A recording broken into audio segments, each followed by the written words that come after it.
ನಮಸ್ಕಾರ. ನಾನು ಸರೋಜಾ ಚಂಗೊಳ್ಳಿ. ಇವತ್ತು ಇರುವರು ಡಾಕ್ಟರ್ ಅಮಿತ್ ಕುಮಾರ್, ಗೈನಕಾಲಜಿಸ್ಟ್ ಅವರು ನನ್ನ ಜೊತೆ ಇದ್ದಾರೆ. ಇವರು MBBS MS FICOG fellowship in American association of gynaecological laparoscopy, ಹಾಗೆ ಕನ್ಸಲ್ಟೆಂಟ್ ಗೈನಕಾಲಜಿಸ್ಟ್ ಕೂಡ ಆಗಿದ್ದಾರೆ. ಶಿವಮೊಗ್ಗದ ಅಶೋಕ್ ಸಂಜೀವಿನಿ ಹಾಸ್ಪಿಟಲ್ನಲ್ಲಿ ಇವರು ವರ್ಕ್ ಮಾಡ್ತಾ ಇದ್ದಾರೆ. ಹಾಗೆ fellow in oncology Gujarat cancer and research ಇನ್ಸ್ಟಿಟ್ಯೂಟ್ನಲ್ಲೂ ಇವರು ಅವಾರ್ಡನ್ನು ತಗೊಂಡಿದ್ದಾರೆ. ಹಾಗೆ ಫೆಲೋ ಇನ್ ಲ್ಯಾಪ್ರೋಸ್ಕೋಪಿಕ್ ಸರ್ಜರಿ ಮುಂಬೈಯಲ್ಲೂ ಕೂಡ ಫೆಲೋಶಿಪ್ಪನ್ನು ತಗೊಂಡಿದ್ದಾರೆ. ಹಾಗೆ ನಮ್ಮ ಮಾಜಿ ರಾಷ್ಟ್ರಪತಿ ಆಗಿದ್ದಂತಹ ಶ್ರೀಯುತ APJ ಅಬ್ದುಲ್ ಕಲಾಂ ಅವರಿಂದ 5 ಗೋಲ್ಡ್ ಮೆಡಲನ್ನು ಪಡೆದುಕೊಂಡಂತಹ ಕೀರ್ತಿ ಡಾಕ್ಟರ್ ಸೋನಿಯಾ ಬಾತ್ರಾ ಮೇಡಮ್, ನಿಮಗೆ ಈ ಒಂದು ಲೈವ್ ಕಾರ್ಯಕ್ರಮಕ್ಕೆ ಸ್ವಾಗತ ma'am. Thank you so much. ನಾನು ಫಸ್ಟಾಗಿ ಹೇಳ್ಬಿಡ್ತೀನಿ, ನಾನು ಆ್ಯಕ್ಚುಲಿ ಓದಿರೋದು ಮಧ್ಯಪ್ರದೇಶದಲ್ಲಿ. ಸೊ ಮದುವೆ ಆದಮೇಲೆ ಇಲ್ಲಿ ಬಂದು ಸೆಟಲ್ ಆಗಿರೋದು. ನಾನು ಕನ್ನಡ ಚೂರ್ನೇ ಬರ್ತಿರಲಿಲ್ಲ. ಈಗ ಇಲ್ಲಿ ಬಂದಮೇಲೆ 15 years ಆಗಿದೆ. ಸೊ ಇಲ್ಲಿ ಬಂದಮೇಲೆ ಕನ್ನಡ ಕಲ್ತ್ಕೊಂಡಿರೋದು. ಸೊ ಏನಾದ್ರು ಗ್ರಾಮೆಟಿಕಲ್ ಮಿಸ್ಟೇಕ್ಸ್ ಆದರೆ ಪ್ಲೀಸ್ ಕ್ಷಮಿಸಿ. ಆಯಿತು ಆದರೂ ಬೇರೆ ರಾಜ್ಯದಿಂದ ಬಂದು ಆಫ್ಟರ್ ಮ್ಯಾರೇಜ್ ಇವರು ಇಲ್ಲಿ ಸೆಟ್ಲ್ ಆದ ನಂತರ ಕೂಡ ಇಷ್ಟೊಂದು ಮಟ್ಟಿಗೆ 80% ಅಷ್ಟು ಕನ್ನಡವನ್ನು ಕಲ್ತಿದ್ದಾರೆ ಅಂದರೆ ನಿಜವಾಗ್ಲೂ ಖುಷಿ ಆಗುತ್ತೆ. Thank you ma'am. ಮೊದಲೇ ಹೇಳ್ಬಿಟ್ಟಿದ್ದೀರಾ, ಗ್ರಾಮೆಟಿಕಲ್ ಮಿಸ್ಟೇಕನ್ನು ನಮ್ಮ ಲೈವ್ ವೀಕ್ಷಕರು ಅಡ್ಜಸ್ಟ್ ಮಾಡ್ಕೋತಾರೆ ಅಂತ ಹೇಳಿ ಭಾವಿಸ್ತೇನೆ. ಏಕೆಂದರೆ ಸಬ್ಜೆಕ್ಟು ಬಹಳ ಮುಖ್ಯ ಮ್ಯಾಮ್. ನಾವು ಇವತ್ತು ಆಯ್ಕೆ ಮಾಡಿಕೊಂಡಿರುವಂಥ ವಿಚಾರ ಕೂಡ ಸಂತಾನೋತ್ಪತ್ತಿಯ ಬಗ್ಗೆ ಇರುವಂಥದ್ದು. ಅಂದರೆ ಪ್ರಾಣಿ ಪಕ್ಷಿ ಮನುಷ್ಯನ ಆದಿಯಾಗಿ ಸಂತಾನೋತ್ಪತ್ತಿ ಕ್ರಿಯೆ ಅನ್ನೋದು ಸ್ವಾಭಾವಿಕವಾಗಿದೆ. ವಂಶದ ಅಭಿವೃದ್ಧಿಗೋಸ್ಕರ ಆಗುವಂತಹ ಸಂತಾನೋತ್ಪತ್ತಿಯಲ್ಲಿ ಈಗ ಹೊಸ ಟೆಕ್ನಾಲಜೀಸ್ ಬೇರೆ ಬಂದಿದೆ. ಈಗ ಮೊದಲೆಲ್ಲ ಹೇಗಿತ್ತು ಅಂದರೆ ಮದುವೆ ಆದ ನಂತರ ಗಂಡ ಹೆಂಡತಿ ಸಂಪರ್ಕದಿಂದ ಮಾತ್ರ ಮಗು ಆಗತ್ತೆ ಅನ್ನೋದಿತ್ತು. ಆದರೆ ಗಂಡ ಮದುವೆ ಆಗದೇನೋ ಇವತ್ತು ಮಗು ಪಡ್ಕೊಳ್ಳೋಂಥ ಒಂದು ಟೆಕ್ನಾಲಜಿ ಬಂದಿದೆ ಮೇಡಮ್. IVF ಅಂತ ಟೆಕ್ನಾಲಜಿ ಬಂದಿದೆ. ಬಹಳ ಜನಗಳಿಗೆ ಈ ರೀಪ್ರೊಡಕ್ಷನ್ ಸಿಸ್ಟಮ್ಗಳು ಯಾವ ರೀತಿ ಇದೆ, ಅದರ ಟೆಕ್ನಾಲಜಿ ಯಾವ ಥರ ಇದೆ ಅನ್ನೋದ್ರ ಬಗ್ಗೆ ನಾಲೆಡ್ಜ್ಗಳು ಕಡಿಮೆ ಇದೆ. ಹಾಗಾಗಿ ಈ ವಿಡಿಯೋವನ್ನು ನಾವು ಈ ಸಬ್ಜೆಕ್ಟ್ ಇಟ್ಕೊಂಡು ಇವತ್ತು ಶುರು ಮಾಡ್ತಾ ಇದ್ದೀವಿ ಮ್ಯಾಮ್. ಹಾಗೆ ರೀಪ್ರೊಡಕ್ಷನ್ ಸಿಸ್ಟಮಲ್ಲಿ ಯಾವ ಕ್ರಮಗಳನ್ನು ಇತ್ತೀಚಿನ ಟೆಕ್ನಾಲಜಿಯಿಂದ ಜನ ಪ್ರಯೋಜನ ಪಡ್ಕೋತಾ ಇದ್ದಾರೆ ಅನ್ನೋದ್ರ ಬಗ್ಗೆ ಮಾಹಿತಿ ಕೊಡಿ ಮೇಡಮ್. ಮ್ಯಾಮ್, ಮುಂಚೆಯಿಂದ ಮಾತ್ರ ನ್ಯಾಚುರಲ್ ಪ್ರೋಸೆಸ್ ಇರ್ತಿತ್ತು. ನ್ಯಾಚುರಲ್ ಕನ್ಸೆಪ್ಷನ್ ಅಂದರೆ ಮದುವೆ ಆದಮೇಲೆ ಗಂಡ ಹೆಂಡತಿ ಯಾವಾಗ ಜೊತೆಗೆ ಇರ್ತಾರೆ ಆವಾಗ ಮಗು ಉತ್ಪತ್ತಿ ಆಗುತ್ತೆ, ಸಂತಾನೋತ್ಪತ್ತಿ ಆಗುತ್ತೆ. That is natural. ಅದಾದಮೇಲೆ ಈಗ next is IUI. Next level is IUI. Okay. So ಯಾವಾಗ ನಾವು ಇನ್ಫರ್ಟಿಲಿಟಿ ಟ್ರೀಟ್ಮೆಂಟಿಗೆ ಹೋಗ್ತೀವಿ ಅಥವಾ ಪೇಷಂಟ್ಸ್ ನಮ್ಮ ಹತ್ರ ಬರ್ತಾರೆ ಇನ್ಫರ್ಟಿಲಿಟಿ ಟ್ರೀಟ್ಮೆಂಟ್ಸಿಗೆ, ಸೊ ಫಸ್ಟ್ ನಾವು ಇನ್ಫರ್ಟಿಲಿಟಿ ಇನ್ವೆಸ್ಟಿಗೇಷನ್ಸ್ ಎಲ್ಲ ಮಾಡಿಸ್ಬಿಡ್ತೀವಿ. ಫಸ್ಟ್ ನಾವು ಹುಡುಕ್ಬೇಕು ಮಾಡಿ ಪ್ರಾಬ್ಲಮ್ ಇಲ್ಲ ಅಂತ. ಅದಾದಮೇಲೆ ಗರ್ಭಕೋಶದಲ್ಲಿ ಪ್ರಾಬ್ಲಮ್ ಇದೆ, ಟ್ಯೂಬಲ್ಲಿ ಪ್ರಾಬ್ಲಮ್ ಇದೆ, ಅಂಡಾಶಯದಲ್ಲಿ ಏನಾದ್ರು ಪ್ರಾಬ್ಲಮ್ ಇದೆ, ಅದೆಲ್ಲ ಹುಡುಕ್ಬಿಟ್ಟು ಅದಾದಮೇಲೆ ಫಸ್ಟ್ ಸ್ಟೆಪ್ ನಾವು ಏನು ಕೊಡ್ತೀವಿ IUI ಅಂದರೆ intrauterine insemination. Next step is IVF and then ಈಗ ಸರೋಗೆಸಿ ಕೂಡ ಬಂದ್ಬಿಟ್ಟಿದೆ.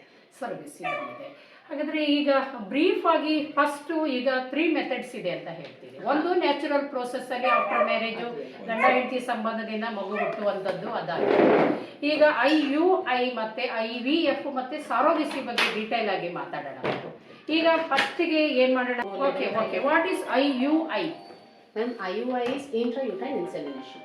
ಸೊ ಇಂಟ್ರಾಯೂಟ್ರೈನ್ ಇನ್ಸೆಮಿನೇಷನ್ ಇಸ್ ಈಗ ಸಪೋಸಿಂಗ್ಲಿ ಏನಾಗುತ್ತೆ, ಯಾರೊಬ್ರದ್ದು ಇಂಟ್ರಾಯೂಟ್ರೈನ್ ಇನ್ಸೆಮಿನೇಷನಲ್ಲಿ ಏನು ಮಾಡ್ತೀವಿ ಅಂದರೆ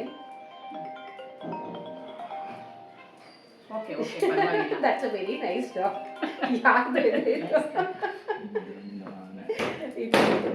ಫ್ರೆಂಡ್ಸ್, ನಮ್ಮಲ್ಲಿ 2 ನಾಯಿಗಳಿದೆ.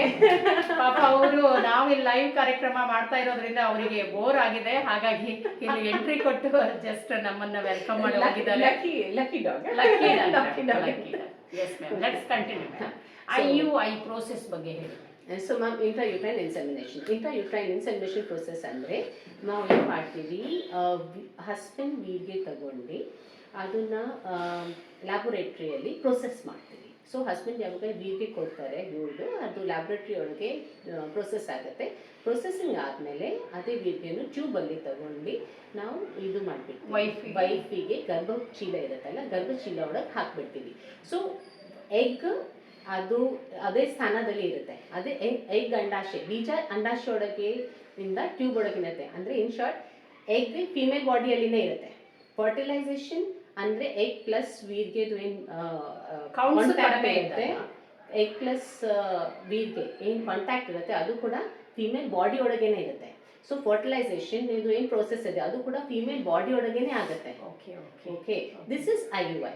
ಈಗ next if you want we can go for IVF. IVF ಅಂದ್ರೆ ಏನು? IVF ಗೆ ಆಮೇಲೆ ಹೋಗೋಣ ಮ್ಯಾಮ್. ಇದು ಈಗ ನಮಗೆ ಕಾಮನ್ ಪೀಪಲ್ಗೆ ಸರಿಯಾಗಿ ಅರ್ಥ ಆಗೋದಿಲ್ಲ. IVF ಅಂದ್ರೆ ಏನು ಅಂತ ಹೇಳಿದ್ರೆ, ಅಂದ್ರೆ ಹಸ್ಬೆಂಡ್ ಸೆಮನ್ ಅನ್ನ ತಗೊಂಡು ಪ್ರೋಸೆಸ್ ಮಾಡಿ ಅದನ್ನ ಟ್ಯೂಬ್ ಮೂಲಕ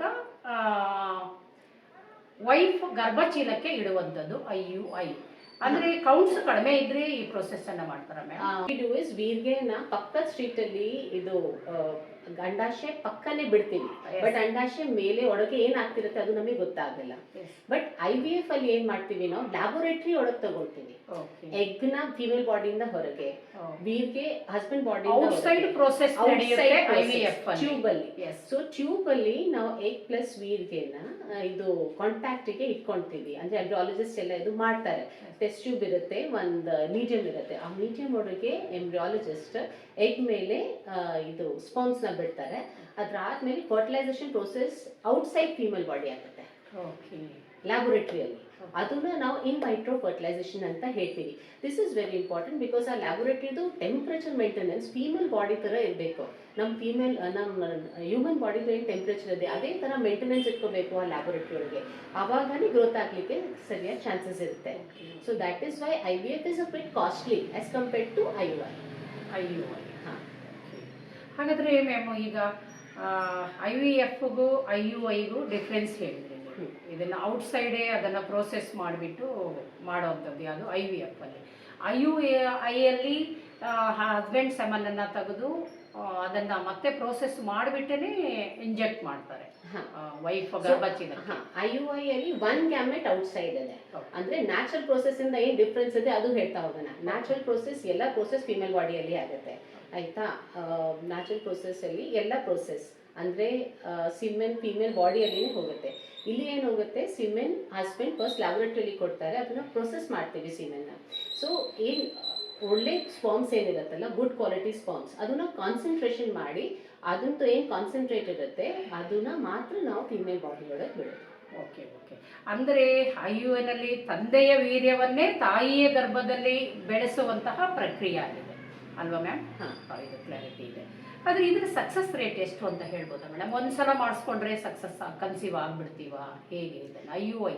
ಮ್ಯಾಮ್, ಇದು ಇನ್ಫರ್ಟಿಲಿಟಿ ಬಂಜತನ ಟ್ರೀಟ್ಮೆಂಟ್ ಇಷ್ಟು ಏನು ಪ್ರೊಸೀಜರ್ ಇರಲಿ, ಆ success rate is never more than 30 to 40%. IUIದು ಸಕ್ಸಸ್ ರೇಟ್ 10 to 20% ಕೂಡ ಹೇಳ್ತೇವೆ. Okay. So what happens is, ಈಗ IUI ಯಾರ್ಯಾರಿಗೆ ಮಾಡಿಸ್ಬೇಕು ಅಂತ ಕೂಡ ನಿಮಗೆ ತಿಳಿಸ್ತೀನಿ.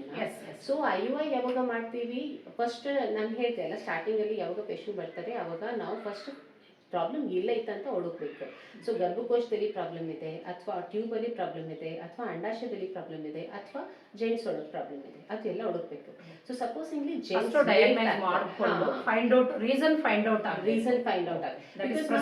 ರೀಸನ್ ಫೈಂಡ್ ಔಟ್ ಆಗಿಲ್ಲ ಅಂದ್ರೆ ನೀವು ರೂಟ್ ಲೆವೆಲ್ ಅಲ್ಲಿ ಟ್ರೀಟ್ಮೆಂಟ್ ಕೊಡ್ಲಿಕ್ಕೆ ಸಾಧ್ಯನೇ ಆಗಲ್ಲ. ಸೊ ಅದಕ್ಕಾಗಿ first we have to find out the reason. ಅದಕ್ಕಾಗಿ ನಾನು ಯಾವಾಗ ಪೇಷಂಟ್ ನನ್ನ ಹತ್ರ ಬರ್ತಾರೆ ಅವಾಗ ಫಸ್ಟ್ ಆಗಿ ಹೇಳ್ತೀನಿ ದಟ್ ಲೆವೆಲ್ ಬೈ ಲೆವೆಲ್ ಹೋಗೋಣ. ಸೊ ಲೆವೆಲ್ ಬೈ ಲೆವೆಲ್ ಹೋಗೋಕ್ಕೆ ಫಸ್ಟ್ ಡಯಾಗ್ನೋಸ್ ಮಾಡಬೇಕು. ಡಯಾಗ್ನೋಸಿಸ್ಗೆ ಎಲ್ಲ ಇನ್ಫರ್ಟಿಲಿಟಿ ಇವ್ಯಾಲ್ಯೂಯೇಷನ್ ಪ್ರಾಪರ್ಲಿ ಮಾಡಬೇಕು, ಪ್ರಾಬ್ಲಮ್ ಇಲ್ಲ ಇತ್ತಂತ ಹುಡುಕ್ಬೇಕು. ನೆಕ್ಸ್ಟ್ ಆ ಪ್ರಾಬ್ಲಮಿಗೆ ಟ್ರೀಟ್ಮೆಂಟ್ ಕೊಡ್ತಾ ಹೋಗಬೇಕು. ಸೊ IUI ಅಲ್ಲಿ ಮೇಲ್ ಫ್ಯಾಕ್ಟರ್ ಇನ್ಫರ್ಟಿಲಿಟಿ ಯಾವಾಗ ಇರುತ್ತೆ ಅಥವಾ ಅನ್ಎಕ್ಸ್ಪ್ಲೇನ್ ಇನ್ಫರ್ಟಿಲಿಟಿ ಯಾವಾಗ ಇರುತ್ತೆ ಅವಾಗ ನಾವು IUI ಮಾಡ್ತೀವಿ. ಅಂದರೆ ವೀರ್ಯಾಣು ಕಮ್ಮಿ ಇದೆ, ಓಕೆ. ಸೊ ಅಂಥ ಪ್ರೋಸೆಸ್ಸಲ್ಲಿ ನಾವು ಇದು ಮಾಡ್ತೀವಿ. ಅಂದರೆ ಸ್ಪರ್ಮ್ಸಲ್ಲಿ ಕೌಂಟ್ಸ್ ಕಮ್ಮಿ ಇದೆ ಅವಾಗ ನಾವು IUI ಪ್ರಿಫರ್ ಮಾಡ್ತೀವಿ. ಮೇಲ್ ಫ್ಯಾಕ್ಟರ್ ಇನ್ಫರ್ಟಿಲಿಟಿಯಲ್ಲಿ ಅಥವಾ ಅನ್ಎಕ್ಸ್ಪ್ಲೇನ್ ಇನ್ಫರ್ಟಿಲಿಟಿಯಲ್ಲಿ ನಾವು ಇದು ಮಾಡ್ತೀವಿ IUI. ಓಕೆ. ಹಾಗಾದರೆ ತಾಯಿಯ ಆರೈಕೆ IUIನಲ್ಲಿ ಹೇಗಿರಬೇಕು? ತುಂಬ ಬೆಡ್ ರೆಸ್ಟಲ್ಲೇ ಇರಬೇಕಾ ಟ್ರೀಟ್ಮೆಂಟ್ ತಗೊಂಡಾಗ, ಆ ಥರ ಏನಾದರೂ? ಮ್ಯಾಮ್, ಬಿಕಾಸ್ IUI ಅಲ್ಲಿ ನಾವು ತುಂಬಾ ಮ್ಯಾನಿಪುಲೇಷನ್ ಮಾಡ್ತಾ ಇಲ್ಲ. ದ ಓನ್ಲಿ ಪ್ರೊಸೆಸ್ ಇಸ್ ಅಲ್ಲಿ ನ್ಯಾಚುರಲ್ ಪ್ರೊಸೆಸ್ ಅಲ್ಲಿ ಹಸ್ಬೆಂಡ್ ವಜನದೊಳಗೆ ಇದು ಆಗ್ತಿತ್ತು. ಆ್ಯಂಡ್ ಇಲ್ಲಿ ನಾವು ಏನು ಮಾಡ್ತೀವಿ, ಲ್ಯಾಬೊರೇಟರಿಲಿ ಪ್ರೊಸೆಸ್ ಸ್ಪರ್ಮ್ಸ್ನ ಮಾಡಿ ಮತ್ತೆ ಗರ್ಭಚೀಲೊಳಗೆ ಹಾಕ್ತೀವಿ. ಸೊ ಅದರೊಳಗೆ ಇಷ್ಟೇನು ಡಿಫ್ರೆನ್ಸ್ ಆಗಲ್ಲ, ಜಾಸ್ತಿ ಏನು ವ್ಯತ್ಯಾಸ ಇರಲ್ಲ. ಓಕೆ, ಸೊ IUI ಮಾಡಿದ್ದೀವಿ, ಅದಕ್ಕೆ ಕಾಂಪ್ಲಿಕೇಶನ್ಸ್ ಜಾಸ್ತಿ ಹಂಗೇನು ಇರೋದಿಲ್ಲ. ಸೊ ನ್ಯಾಚುರಲ್ ಪ್ರೆಗ್ನೆನ್ಸಿ ಥರನೇ ಫೀಮೇಲ್ ಫ್ಯಾಕ್ಟರ್ ಇಂದ ಏನೇನು ಕಾಂಪ್ಲಿಕೇಶನ್ಸ್ ಬರೋಕ್ಕೂ ಚಾನ್ಸಸ್ ಇರ್ತವೋ ಅದು ಪ್ರೆಗ್ನೆನ್ಸಿಯಲ್ಲಿ, ಅದು ಮಾತ್ರ ಎಫೆಕ್ಟ್ ಆಗುತ್ತೆ, ಜಾಸ್ತಿ ಏನು ಎಫೆಕ್ಟ್ ಆಗಲ್ಲ. ಬಟ್ ಬಿಕಾಸ್ IUI ಕನ್ಸೀವ್ ಆಗಿದ್ದಾರೆ ಅಂದರೆ ಆಲ್ರೆಡಿ ಇನ್ಫರ್ಟಿಲಿಟಿ ಟ್ರೀಟ್ಮೆಂಟ್ ಆದಮೇಲೆ ಕನ್ಸೀವ್ ಆಗಿರೋದು ಬೇಬಿನ ನಾವು ಪ್ರೆಷಿಯಸ್ ಬೇಬಿ ಅಂದ್ಕೊಂಡೇ ನೋಡಬೇಕು. Every baby is precious, no doubt, every baby is precious. But ಆದರೂ ಇಷ್ಟೆಲ್ಲ ಕಷ್ಟಪಟ್ಟು ಸೋಷಿಯಲ್ ಪ್ರೆಷರಿಂದ ಇಷ್ಟೆಲ್ಲ ಅನುಭವಿಸ್ ಮೇಲೆ ಯಾರು ಬರ್ತಾರಲ್ಲ, ಸೊ ಇವರಿಗೆ ಒಂದ್ಸತಿ ಪ್ರೆಗ್ನೆನ್ಸಿ ಗೆರೆ ಬರೋಕ್ಕಿಂತ ಇಷ್ಟು ವೇಟ್ ಇರುತ್ತೆ ಮ್ಯಾಮ್, ಅದು ಒಂಥರ ಖುಷಿ ಆಗುತ್ತೆ. ರಿಯಲಿ ನಾನು ಹೇಳ್ತಾ ಇದ್ದೀನಿ, ನಿಜವಾಗ್ಲೂ ಭಾವುಕಳಾಗ್ತೀನಿ ಅಂತ ಅನಿಸ್ತಾ ಇದೆ. 7 years ವೇಟ್ ಮಾಡಿ IUIನಲ್ಲೇ ನನಗೂ ಮಗು ಆಗಿರೋದು, ಮಗಳಿದ್ದಾಳೆ, 14 years ಮಗಳಿದ್ದಾಳೆ. ಹಾಗಾಗಿ ನನಗೆ ಈ ಒಂದು ಟೆಕ್ನಾಲಜಿ ಬಗ್ಗೆ ಅಪಾರವಾದ ಅಭಿಮಾನ ಮ್ಯಾಮ್. ನನಗೆ ತುಂಬ ಜನ ಎಲ್ಲೇ ಹೋಗಲಿ ಮಗು ಆಗಿಲ್ಲ, ಫ್ಯಾಮಿಲಿ ಪ್ಲ್ಯಾನಿಂಗ್ ಮಾಡ್ತಾ ಇದ್ದೀರಾ, ಏಜ್ ಆಗ್ತಾ ಇದೆ, ಯಾಕೆ ವೆಯ್ಟ್ ಮಾಡ್ತಾ ಇದ್ದೀರಾ, ಪ್ರೊಫೆಷನ್ ಒಂದು ಸೈಡು, ನಾನೇ ಅವಾಯ್ಡ್ ಮಾಡ್ತೀನಿ ಅನ್ನೋ ಥರ ಎಲ್ಲ ಹರ್ಟ್ ಆಗ್ತಾ ಇತ್ತು ಮೇಡಮ್. ಬಂಜೆ ಅದೇ ಆ ಥರ ಮಾತುಗಳು ಬರ್ತಾ ಇತ್ತು. ಮಗುನೇ ಆಗಲ್ಲ ಇವಳಿಗೆ, ಹಾಗಾದರೆ ಅಡಾಪ್ಷನ್ ಮಾಡ್ಕೋ ಅಂತೆಲ್ಲ ಹೇಳ್ತಾ ಇದ್ರು ಮೇಡಮ್. ಹಾಗಾಗಿ IVFಗಿಂತ ನಾನು ಯೋಚನೆ ಮಾಡಿದೆ, ಡಾಕ್ಟರ್ ಕನ್ಸಲ್ಟ್ ಮಾಡಿದಾಗ IUI ಬೆಟರ್ ಅಂತ ಆಯ್ಕೆ ಮಾಡ್ಕೊಂಡೆ, ಖರ್ಚು ಕಡಿಮೆ ಅಂತ ಗೊತ್ತಾಯಿತು ಮ್ಯಾಮ್. ಹಾಗಾಗಿ ನನಗೂ 7 years ಆಫ್ಟರ್ ವೇಟಿಂಗ್ ನನಗೂ ಮಗು ಆಗಿರೋದು ಮ್ಯಾಮ್. ಈಗ ನನಗೆ ಫುಲ್ ಕ್ಲಾರಿಟಿ ಆಯಿತು. ಈಗ IUI ಅಂದರೆ ನನ್ನ ಮಡಿಲು ತುಂಬಿದಂಥ IUIಯೇ ಇದು. ಹಾಗಾಗಿ ಈ ಪ್ರೊಸೀಜರು ಭಾಳ ಜನ ಸ್ವಲ್ಪ IVFಗೆ ಹೋಲಿಸಿದ್ರೆ ಕಡಿಮೆ ಖರ್ಚಲ್ವ ಮ್ಯಾಮ್? IUIಗಿಂತ ತುಂಬಿ ಮ್ಯಾಮ್, IUI ಥೌಸಂಡ್ಸ್ ಅಲ್ಲಿ ಇರ್ಬೋದು ಅಂಡ್ IVF ಲಕ್ಷದಲ್ಲಿ ಹೋಗುತ್ತೆ. ಲಕ್ಷದಲ್ಲಿ ಹೋಗುತ್ತೆ ಅಂದರೆ ಮೇಡಮ್. Thank you. ಈಗ ಯು ರಿಮೆಂಬರ್ ದಟ್ ಗೆರೆ ಬಂದಾಗ ಇಷ್ಟು ಖುಷಿ ಪಡ್ತಿದ್ವಿ ದಿವಸ. ನಿಜವಾಗ್ಲೂ ನಾನು ಶಿವಮೊಗ್ಗದಲ್ಲೇ IUI ಮಾಡಿಸ್ಕೊಂಡಿರೋದು friends. Actually Swathi Kishore doctor ಶಿವಮೊಗ್ಗದ ಫೇಮಸ್ ಅವರು one of the famous gynaecologist, Karthik consultation centre ಅಂತ, ಅಲ್ಲಿ ಮಾಡಿಸ್ಕೊಂಡಿರೋದು. ನಾನು 7 years ವೆಯ್ಟ್ ಮಾಡಿ ಬೇರೆ ಕಡೆ ನಾನು ಟ್ರೀಟ್ಮೆಂಟ್ 8ನೇ ಡಾಕ್ಟರ್ ಹತ್ರ ಸಕ್ಸಸ್ ಆಗಿರೋದು. ಕೆಲವು ಆಯುರ್ವೇದಿಕ್ಕು ತಗೊಂಡೆ, ಎಲ್ಲದೂ ನನಗೆ ಸಕ್ಸೀಡ್ ಆಗಿರಲಿಲ್ಲ ಮ್ಯಾಮ್. ಹಾಗಾಗಿ ನನ್ನ ಮಡಿಲು ತುಂಬಿದಂತಹ IUI ಈ ಒಂದು ಟೆಕ್ನಾಲಜಿಯನ್ನು ಕಂಡುಹಿಡಿದಂಥ ಸೈಂಟಿಸ್ಟು ಅವರಿಗೊಂದು ರಿಯಲಿ ಹ್ಯಾಂಡ್ಸ್. ನನ್ನ ಬಂಜೆ ಅಂತ ಹೇಳಿ ಕರ್ಸ್ಕೋಬೇಕಾಗಿತ್ತು, ಆ ಒಂದು ಪ್ಲೇಸನ್ನು ತುಂಬಿಕೊಟ್ಟಂತಹ ಈ ಒಂದು ಟೆಕ್ನಾಲಜಿಗೆ ನಿಜವಾಗ್ಲೂ ನಾನು ಋಣಿಯಾಗಿರ್ತೀನಿ. ಈಗ ವಿಡಿಯೋವನ್ನು ನೋಡ್ತಾ ಇರುವಂತಹ ಫ್ರೆಂಡ್ಸ್, ನೀವು ಈ ಒಂದು ಟೆಕ್ನಾಲಜಿಯನ್ನು ಬಳಸ್ಕೊಂಡು IVFಗಿಂತ ದುಬಾರಿ ಅಲ್ಲದ ಈ ಒಂದು ಟೆಕ್ನಾಲಜಿಯಿಂದ ನೀವು ಪಾಲಕತ್ವವನ್ನು ಹೊಂದ್ಬೋದು ಅಂಥೇಳಿ ನಿಮ್ಮಲ್ಲಿ ಒಂದು ಮಾಹಿತಿಯನ್ನು ಡಾಕ್ಟರ್ ಸಹ ಹೇಳ್ತಾ ಇದ್ದಾರೆ. ಹಾಗೆ IVF ಬಗ್ಗೆ ಮಾತಾಡೋಣ ಮೇಡಮ್. ಈಗ IUI ಒಂದು ಮಾತು ಇಲ್ಲ, ನೀವು ಇಷ್ಟು ಚೆನ್ನಾಗಿ ನಿಮ್ಮ ಸೈಕಲಾಜಿಕಲ್ ಆಸ್ಪೆಕ್ಟ್ಸ್ ಹೇಳ್ತಾ ಇದ್ದೀರಾ. ಫಸ್ಟ್ ಪೇಷಂಟ್ ಸೈಕಾಲಜಿ ಬಗ್ಗೆ ಚೂರು ಮಾತಾಡೋಣ. ಓಕೆ ಮ್ಯಾಮ್, ಹೇಳಿ ಮ್ಯಾಮ್. ನಿಮ್ಮ ಎಕ್ಸ್ಪೀರಿಯನ್ಸ್ ಅದು ಬಹಳ ಮುಖ್ಯ ಮ್ಯಾಮ್. ಮ್ಯಾಮ್, ಏನಾಗುತ್ತೆ ಅಂದ್ರೆ ನೀವು ಇಷ್ಟು ಖುಷಿ ಪಡ್ತಾ ಇದ್ದೀರಾ, ಈಗ ನಿಮಗೆ ಯಾವ ತರ ಖುಷಿ ಆಗುತ್ತೆ, ಬಟ್ ನೀವು ಎಲ್ಲ ಅನುಭವಿಸಿದ್ರೆ ಮದುವೆ ಆದ್ಮೇಲೆ ಇಷ್ಟೆಲ್ಲ ಕಷ್ಟಪಟ್ಟು. ಇನ್ಸಲು ಅಂದ್ರೆ ಬೇರೆ ಮನೆಗೆ ಹೋಗಿದಾಗ ಸೋಷಿಯಲ್ ಪ್ರೆಷರ್ಸ್ ಬೇಡ, ಮದುವೆ ಆಗಿ 2 ವರ್ಷ ಆಗಿದೆ, 3 ವರ್ಷ ಆಗಿದೆ, ಆಲ್ರೆಡಿ ಬೇರೆ ಮನೆಯಲ್ಲಿ ಹೋಗಿದಾಗ ಇವ್ರದ್ದು ಸ್ಟ್ರೆಸ್ ಲೆವೆಲ್ ಬೇರೆ ಇರುತ್ತೆ, ಅಲ್ಲಿ ಅಡ್ಜಸ್ಟ್ಮೆಂಟ್ ಸ್ಟ್ರೆಸ್ ಇರುತ್ತೆ, ಫ್ಯಾಮಿಲಿ ಅಡ್ಜಸ್ಟ್ಮೆಂಟ್ ಸ್ಟ್ರೆಸ್. ಅದಾದ್ಮೇಲೆ ಏನಾದ್ರು ತಪ್ಪಾಗುತ್ತಂದ್ರೆ ಅದು ಬೇರೆ ಸ್ಟ್ರೆಸ್. ದೆನ್ ಥರ್ಡ್ ಸ್ಟ್ರೆಸ್ ಇದು ಪಾಪು ಆಗಿಲ್ಲ ಅಂದ್ರೆ ಎಲ್ಲರೂ ಏನೇನು ಹೇಳ್ತಾರೆ. ಮ್ಯಾಮ್, ಈಗ ಏನಾದ್ರು ಪಾರ್ಟಿಗೆ ಹೋಗ್ಬೇಕು ಅಂದ್ರೆ ಕೂಡ ಇವ್ರು ಹೋಗೋದಿಲ್ಲ, ನಾಚಿಕೆ ಪಟ್ಬಿಟ್ಟು ಸಂಕೋಚ ಪಟ್ಬಿಟ್ಟು ಮನೆಯಲ್ಲಿನೇ ಇದ್ಬಿಡ್ತಾರೆ. ಹಸ್ಬೆಂಡ್ ಅಂಡ್ ವೈಫ್ ಬೇಬಿ ಆಗಿಲ್ಲ ಆನ್ಸರ್ ಮಾಡೋದು, ಸೋಷಿಯಲ್ ಪ್ರೆಷರ್ಸ್ ಬಾಳ ಇರ್ತದೆ. ಸೊ ನಾನು ಅದೇ ಪೇಷಂಟ್ಸಿಗೆ ಅದೇ ಹೇಳಕ್ಕೆ ಇಷ್ಟಪಡ್ತೀನಿ. ದಟ್ ಫಾರ್ ಎಕ್ಸಾಂಪಲ್ ಒಂದು ಸ್ಟೋರಿ ಹೇಳ್ತೀನಿ. ಮ್ಯಾಮ್, 18 ವರ್ಷ ಆಗಿತ್ತು, ಇವರಿಗೆ ಪಾಪು ಆಗಿದ್ದಿಲ್ಲ. ಮಧ್ಯಪ್ರದೇಶದಿಂದ ಒಬ್ರು ಕಪಲ್ ಬಂದಿದ್ದು, ಪಾಸಿಟಿವ್ ಥಿಂಕಿಂಗ್. ಸೊ ಅದೇ 18 ವರ್ಷ ಆಗಿತ್ತು, ಆ ಕಪಲ್ಗೆ ಕನ್ಸೀವ್ ಆಗ್ತಿರ್ಲಿಲ್ಲ. ನನ್ನ ಹತ್ರ ಬಂದ್ರು, ನಾನು ಅದೇ ಹೇಳಿದೆ, ನೀವು ಬರ್ತಾ ಇದ್ರೆ ತುಂಬಾ ಒಳ್ಳೇದು, ನಾನು ಪ್ರಯತ್ನ ಪಡ್ತೀನಿ. 18 years ಮದ್ವೆ ಆಗಿ 18 years ಆಗಿತ್ತು, ಮಗು ಆಗಿದ್ದಿಲ್ಲ. ಇವ್ರು ಎಲ್ಲಾ ಕಡೆ ನೋಡ್ಬಿಟ್ಟಿದ್ದಾರೆ, ಎಲ್ಲಾ ಕಡೆ ತೋರಿಸ್ಬಿಟ್ಟಿದ್ದಾರೆ, ಆನ್ಲೈನ್ ಟ್ರೀಟ್ಮೆಂಟ್ ಆಗಿದೆ. ಓಕೆ, ಸೊ ಎಲ್ಲ ಇನ್ಫರ್ಟಿಲಿಟಿ ಸ್ಪೆಷಲಿಸ್ಟ್ ಹತ್ರ ಮಾತಾಡಾಗಿದೆ. ನಾ what I prefer is first of all is psychology ma'am, because treatment ಇಲ್ಲಿಂದ ಶುರು ಆಗುತ್ತೆ. ಯಾವುದೇ ಪ್ರಾಬ್ಲಮ್ ಇರಲಿ ಲೈಫಲ್ಲಿ ಇಲ್ಲಿಂದ ಶುರು ಆಗುತ್ತೆ. ಸೊ ಟ್ರೀಟ್ಮೆಂಟ್ ಕೂಡ ಇಲ್ಲಿಂದಾನೇ ಶುರು ಆಗಬೇಕು. ಮಾನಸಿಕ ಸ್ಥಿತಿನೂ ಒಂದು ಕಾರಣ ಇದೆ ಮ್ಯಾಮ್. ಸುಮ್ಮನೆ ಅನ್ನೆಸೆಸರಿ ಟೆನ್ಷನ್ ಮಾಡ್ಕೊಂಡ್ರೆ ಹೋಲ್ ಬಾಡಿ ಮೇಲೂ ಪ್ರಭಾವ ಬೀರುತ್ತೆ. ಟೆನ್ಷನ್ ಮಾಡ್ಕೊಂಡ್ರೆ ಸ್ಟ್ರೆಸ್ ಹಾರ್ಮೋನ್ಸ್ ರಿಲೀಸ್ ಆಗುತ್ತೆ. ಸ್ಟ್ರೆಸ್ ಹಾರ್ಮೋನ್ಸ್ ರಿಲೀಸ್ ಆಗಿದ ತಕ್ಷಣ ನಿಮ್ದು ಸೈಕಲ್ಸ್ ಇರ್ರೆಗ್ಯುಲರ್ ಆಗೋದು, ಕಾರ್ಟಿಸೋಲ್ ಹಾರ್ಮೋನ್ ರಿಲೀಸ್ ಆಗಿದ ತಕ್ಷಣ ನಿಮ್ದು ಸೈಕಲ್ಸ್ ಇರ್ರೆಗ್ಯುಲರ್ ಆಗೋದು, ಒಬೆಸಿಟಿ ಆಗೋದು, ಆಯ್ತಾ, ಬೇರೆ ಬೇರೆ ಪ್ರಾಬ್ಲಮ್ಸ್ ರಿಲೀಸ್ ಆಗುತ್ತೆ. But then if you are having positive attitude, ನಿಮಗೆ ಹ್ಯಾಪಿ ಹಾರ್ಮೋನ್ಸ್ ರಿಲೀಸ್ ಆಗುತ್ತೆ. ಆಯ್ತಾ. ಸೊ ಹ್ಯಾಪಿ ಹಾರ್ಮೋನ್ಸ್ ರಿಲೀಸ್ ಆಗಿದ ತಕ್ಷಣ ಒಂಥರ ನಮ್ಮ ಸಬ್ ಕಾನ್ಶಿಯಸ್ ಮೈಂಡ್ ಆಕ್ಟಿವೇಟ್ ಆಗಿರುತ್ತೆ. Okay fine, so I can get pregnant ಅಂತ.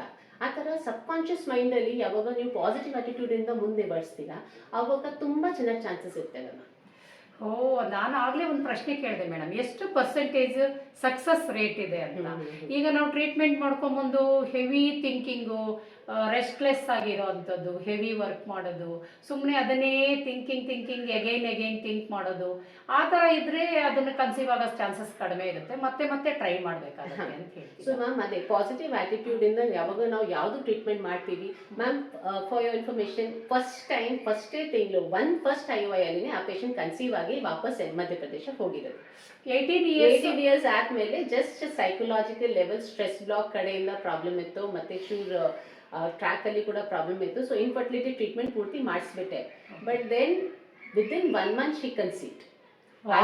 First cycle of IUI. Congratulations ma'am, ನಿಜವಾಗ್ಲೂ 18 ವರ್ಷದಿಂದ ಮಡಿಲು ತುಂಬದ ಮಗು ಅಂತನೂ, ಅಂದ್ರೆ ಸ್ಟ್ರೆಸ್ ಲೆವೆಲ್ ಇಂಪಾರ್ಟೆಂಟ್ ಅಂತ ನೀವು ಸ್ಟಡಿ ಮಾಡಿದ್ದೀರಲ್ವಾ. ಅದಾದ್ಮೇಲೆ ಅನ್ಎಕ್ಸ್ಪ್ಲೇನ್ ಇನ್ಫರ್ಟಿಲಿಟಿ ಅಲ್ಲಿ again IUI is very useful ಅಂತ ಹೇಳಿದೆ. Okay ma'am, thank you for kind information ma'am. ನಾವು ಟ್ರೀಟ್ಮೆಂಟ್ ತೊಗೊಂಡು ಆರಾಮ್ ಏನೋ ಒಂದು ಆಗೇ ಬಿಡುತ್ತೆ ಅನ್ನೋದು ಸುಮ್ಮನೆ ವೇಸ್ಟು. ಅದು ಮಾನಸಿಕ ಸ್ಥಿತಿಯು, ನಾವು ಕೂಲ್ ಆಗಿರ್ತೀವಲ್ಲ, ಪಾಸಿಟಿವ್ ಥಿಂಕಿಂಗು ಒಂದು ಅಂದ್ರೆ ಟ್ರೀಟ್ಮೆಂಟ್ ಅಲ್ಲಿ ಒನ್ ಆಫ್ ದ ಮ್ಯಾಟರ್ ಆಗುತ್ತೆ.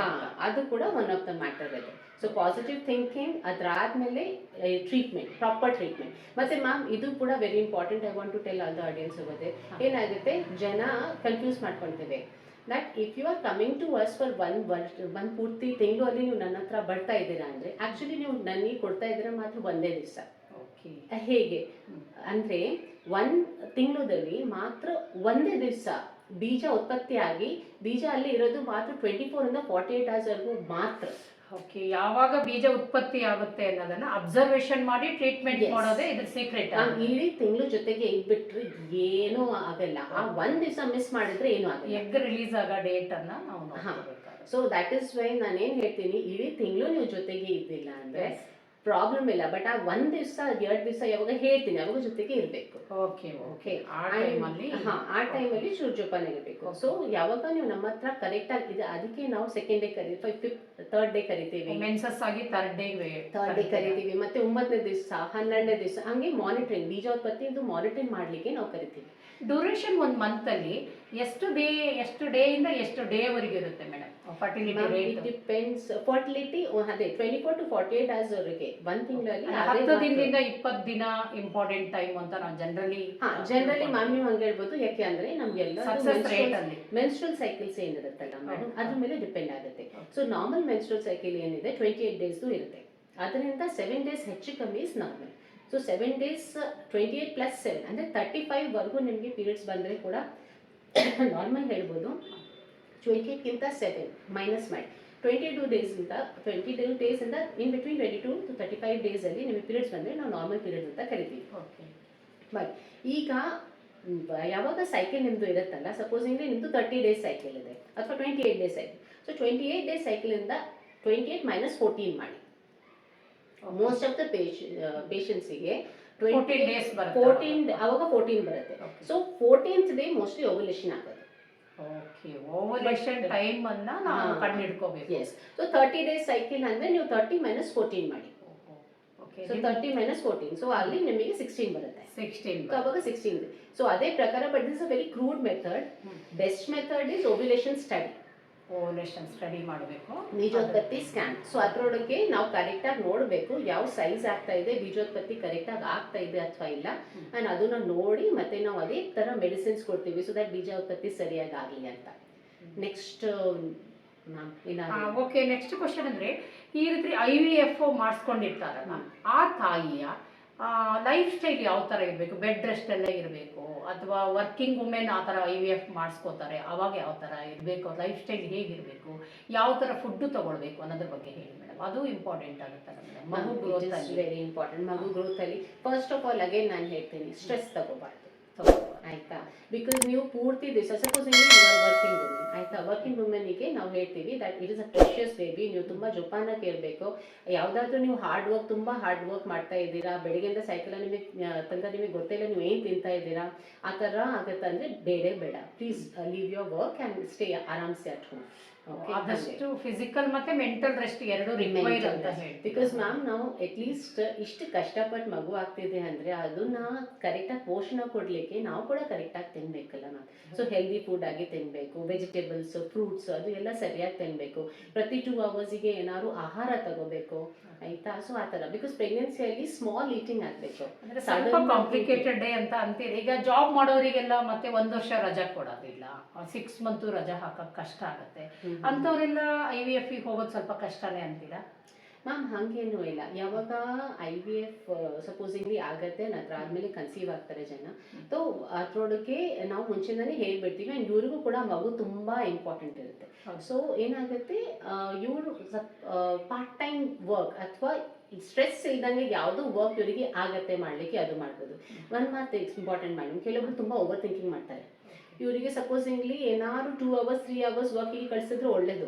ಬಿಕಾಸ್ ಸಪೋಸಿಂಗ್ಲಿ ವರ್ಕ್ ಐಡಲ್ ಮೈಂಡ್ ಇದ್ರೂ ಕೆಲವೊಂದ್ಸಲ ಅದನ್ನು ಎಫೆಕ್ಟ್ ಆಗುತ್ತೆ ಅಲ್ವಾ ಮ್ಯಾಮ್? ನಾನೆಲ್ಲ ಐಡಲ್ ಆಗ್ಬಿಟ್ಟಿದ್ದೀನಿ, ಅರ್ನಿಂಗ್ ಸ್ಟಾಪ್ ಮಾಡ್ಬಿಟ್ಟೆ, ಆಫೀಸ್ ಎಲ್ಲ ಅಗೇನ್ ಸ್ಟ್ರೆಸ್ ಆಫೀಸ್ ಬಿಡ್ತಾರೆ, ಆಫೀಸ್ ಟೆನ್ಷನ್ ಮನೇಲಿ ಮಾಡ್ಕೋತಾರೆ. ಅಂತವ್ರಿಗೆ ಅಂದ್ರೆ ಬ್ಯಾಲೆನ್ಸ್ ಮಾಡ್ಬೇಕು. ಆದಷ್ಟು ಕಾಮ್ ಅಂಡ್ ಕ್ವೈಟ್ ಆಗಿ ಮೈಂಡ್ ಇರೋ ತರ ನೋಡ್ಕೋಬೇಕು. ಅಂದ್ರೆ ನಮ್ಮ ಸ್ಟ್ರೆಸ್ ಹಾರ್ಮೋನ್ ರಿಲೀಸ್ ಆಗಲ್ದಂಗೆ ನೋಡ್ಕೊಳ್ಳೋರೆ ಅದನ್ನ ಟ್ರೀಟ್ಮೆಂಟು ಅಂತೇಳಿ ಹೇಳ್ಬೋದು ಅನ್ಸುತ್ತೆ ಮೇಡಮ್. ಹಾಗೆ ಇನ್ನೊಂದು ಬಹಳ ಮುಖ್ಯವಾದ ಪ್ರಶ್ನೆ ಕೇಳಬೇಕು ಮೇಡಮ್. ಈಗ ಕ್ಯಾನ್ಸರ್ ಪೇಷಂಟ್ಗಳು ಸೆಮನ್ನನ್ನು ಡ್ರಾ ಮಾಡಿಟ್ಟು ಅವರು ಉಳಿಯೋದೇ ಇಲ್ಲ ಅಂತ ಆದಾಗ ಲ್ಯಾಬ್ರೇಟರಿಯಲ್ಲಿ ಇಟ್ಟಿರ್ತಾರೆ, ಅವರು ಡೆತ್ ಆದಮೇಲೆ ಅವ್ರ ಸೆಮನ್ನನ್ನು ಅವ್ರ ಫ್ಯಾಮಿಲಿ ವಂಶಾಭಿವೃದ್ಧಿಗೆ ಆ ಥರ ಏನಾದ್ರು ಬಳಸ್ಕೋಬಹುದಾ ಅಂತ. ಪೇಷಂಟ್ ಸೆಮನ್ನನ್ನು ಅದನ್ನ ಡ್ರಾ ಮಾಡಿಟ್ಟು ಅವರು ಬೀಜಾಣುಗೆ ಬರದೇ ಇರೋ ಬೇರೆ ಪಾರ್ಟಿಗೆ ಬಂದಿರೋ ಪೇಷಂಟಿಂದ, ಅಂದ್ರೆ ಕ್ಯಾನ್ಸರ್ ಪೇಷಂಟಿಂದ ಆ ಸೆಮನನ್ನು ಡ್ರಾ ಮಾಡಿಟ್ಟರೆ ಅದನ್ನ ಬೇರೆ ತಾಯಿ ಗರ್ಭದಲ್ಲಿಟ್ಟು ಮಾಡೋ ಚಾನ್ಸಸ್ ಏನಾದ್ರು ಇದೆಯಾ ಅಂತ ma'am? For females I talk about like supposingly ಯಾರೊಬ್ರು ಫೀಮೇಲ್ ಇದ್ದಾರೆ, ಇವರಿಗೆ ಈ ಕ್ಯಾನ್ಸರ್ ಡಯಾಗ್ನೋಸ್ ಆಗಿದೆ. ಸಪೋಸಿಂಗ್ಲಿ ಗರ್ಭಾಶಯದ ಕ್ಯಾನ್ಸರ್ನೇ ಡಯಾಗ್ನೋಸ್ ಆಗಿದೆ ಅಂತ ಅನ್ಕೊಳ್ಳೋಣ ಆಯ್ತಾ. ಬಿಕಾಸ್ ಸರ್ವೈಕಲ್ ಕ್ಯಾನ್ಸರ್ ತುಂಬಾ ಈಗ ಆಗ್ತಾ ಇದೆ. ಸೊ ಸರ್ವೈಕಲ್ ಕ್ಯಾನ್ಸರ್ ಅಥವಾ ಗರ್ಭಾಶಯದ ಏನಾದ್ರು ಕ್ಯಾನ್ಸರ್ ಆಗಿದೆ ಅಂದ್ರೆ, ಅಥವಾ ಬೇರೆ ಯಾವ್ದು ಕ್ಯಾನ್ಸರ್ ಆಗಿದೆ, ಇವರಿಗೆ ಈಗ ರೇಡಿಯೋಥೆರಪಿ ಅಂತ ಹೇಳ್ತೀವಿ ಅಥವಾ ಕೀಮೋಥೆರಪಿ ಅಂತ ಹೇಳ್ತೀವಿ, ಅದಕ್ಕೆ ಹೋಗ್ಬೇಕು. ಆ ಡ್ರಗ್ಸ್ ತುಂಬಾ ಸೈಡ್ ಎಫೆಕ್ಟ್ಸ್ ಇರ್ತದೆ. ಸೊ ರೇಡಿಯೋಥೆರಪಿ ಇದು ಅಂಡಾಶಯ ಮೇಲೆ ಕೂಡ ತುಂಬಾ ಸೈಡ್ ಎಫೆಕ್ಟ್ ಇರುತ್ತೆ. ಸೊ ನಾವು ಏನ್ ಮಾಡ್ತೀವಿ, ಫಸ್ಟ್ ಆಗಿ ಬೀಜನ ಫ್ರೀಸ್ ಮಾಡ್ಕೊಂತೀವಿ. ಸೊ ಬೀಜನ ಟ್ರೀಟ್ಮೆಂಟ್ಗಿಂತ ಮುಂಚೆನೆ we can freeze the eggs. Okay, so egg freezing option ಇರುತ್ತೆ. ಈಗ ಎಗ್ ಫ್ರೀಸಿಂಗ್ ಆಪ್ಷನ್ ಆದಮೇಲೆ she can go for any kind of treatment. After that ಏನು ಮಾಡ್ತೀವಿ, ಸಪೋಸಿಂಗ್ಲಿ ಇವ್ರದ್ದು ಗರ್ಭಾಶಯದ್ದು ಕ್ಯಾನ್ಸರ್ ಇದೆ, ಇವ್ರ ಗರ್ಭಾಶಯ ತೆಗಿಬೇಕು ಅಂತ ಪರಿಸ್ಥಿತಿ ಬಂದ್ಬಿಟ್ರೆ ನಾವೇನು ಮಾಡ್ತೀವಿ, ಎಗ್ ಫ್ರೀಸ್ ಆಗಿರೋದು ಎಗ್ನ ಮತ್ತೆ IVF ಮಾಡಿ we can go for surrogacy also. ಸರೋಗೆಸಿಯನ್ನು ಮಾಡ್ಬೋದು ಅಂತ ಹೇಳ್ತೀವಿ. ಸರೋಗೆಸಿ ಅಂದರೆ ಗರ್ಭಚೀಲ. ಸರೋಗೆಸಿ ಅಂದ್ರೆ ಗರ್ಭಚೀಲ ಬೇರೆ ಯಾರ್ದು ಇರುತ್ತೆ, ಎಗ್ ಬೇಕಿದ್ರೆ ಬಾಡಿಗೆ ತಾಯಿ. ಇವಳು ಮಗುವನ್ನ ಹೆರ್ಲಿಕ್ಕೆ ಗರ್ಭಾಶಯ ಏನೋ ಸಮಸ್ಯೆ ಇದೆ, ಇಲ್ಲ ರಿಮೂವ್ ಮಾಡಿದ್ದಾರೆ ಗರ್ಭಚೀಲ ಅಂತ ಆದಾಗ ಗಂಡನನ್ನ ಸೆಮನ್ನನ್ನ ಇನ್ನೊಬ್ಬಳು ಬಾಡಿಗೆ ತಾಯಿಯ ಗರ್ಭದಲ್ಲಿ ಇಟ್ಟು ಮಾಡುವಂತ ಸರೋಗೆಸಿ ಅಂತ ಜನರಲಿ ತಿಳ್ಕೊಂಡಿದ್ದಾರೆ. ಅದು ಸರಿನಾ ma'am? Surrogacy is that may be like that also. what you are telling is laboratory ಇಂದ ಇವ್ರ ಬಾಡಿಯಲ್ಲಿ ಹಾಕಿ, ಬಟ್ IVF ಕಡೆಯಿಂದ ಕೂಡ ಸರೋಗೆಸಿ ಅದು ಎಂಬ್ರೋ ಇರುತ್ತಲ್ಲ, ಸೊ ಎಂಬ್ರೋ ಏನಿರುತ್ತೆ ಅದನ್ನ ಯೂಟ್ರಸ್ ಅಲ್ಲಿ ಟ್ರಾನ್ಸ್ಪ್ಲಾಂಟ್ ಮಾಡ್ಕೋಬಹುದು. ಅಂದ್ರೆ ತಾಯಿದು ಬೀಜ, ತಂದೆದು ಇದು ವೀರ್ಯ, ಅಂಡ್ ದೆನ್ ಅದನ್ನ ಲ್ಯಾಬೊರೇಟರಿ ಒಳಗೆ ಮಿಕ್ಸ್ ಮಾಡಿ ಎಂಬ್ರಿಯೋ ಫರ್ಟಿಲೈಸೇಷನ್ ಮಾಡಿ ಭ್ರೂಣ ಏನಾಗತ್ತಲ್ಲ, ಸೊ ಎಂಬ್ರಿಯೋ ಮಾಡಿ ಎಂಬ್ರಿಯೋನ ಬೇರೆ ಯಾರು ಬಾಡಿಗೆ ಇನ್ನು ಮೂರನೇ ಬಾಡಿಗೆ ತಾಯಿಯ ಗರ್ಭದಲ್ಲಿ ಇಡುವಂಥದ್ದು. ತಾಯಿಯ ಮತ್ತೆ ತಂದೆಯ ವಂಶಾಭಿವೃದ್ಧಿಯ ಅಂಶಗಳನ್ನೇ ತಗೊಂಡು ಇನ್ನೊಂದು ತಾಯಿಯಲ್ಲಿ ಇಡ್ತಾರೆ. ಈ ನಿಜವಾದ ತಾಯಿಗೆ ಜೈವಿಕ ತಾಯಿ ಯಾರಿರ್ತಾರಲ್ಲ ಅವರಿಗೆ ಮಗು ಹೆರ್ಲಿಕ್ಕೆ ಇನ್ಕೇಪಬಲ್ ಇರೋ ಸಂದರ್ಭದಲ್ಲಿ ಸರೋಗಸಿಗೆ ಹೋಗ್ತಾರೆ ಅಂತೀರಾ? Okay madam. ಹಾಗೆ ವೀಕ್ಷಕರೇ, ಇನ್ನೊಂದು ವಿಚಾರವನ್ನ ನಾನು ಹೇಳಲೇಬೇಕು.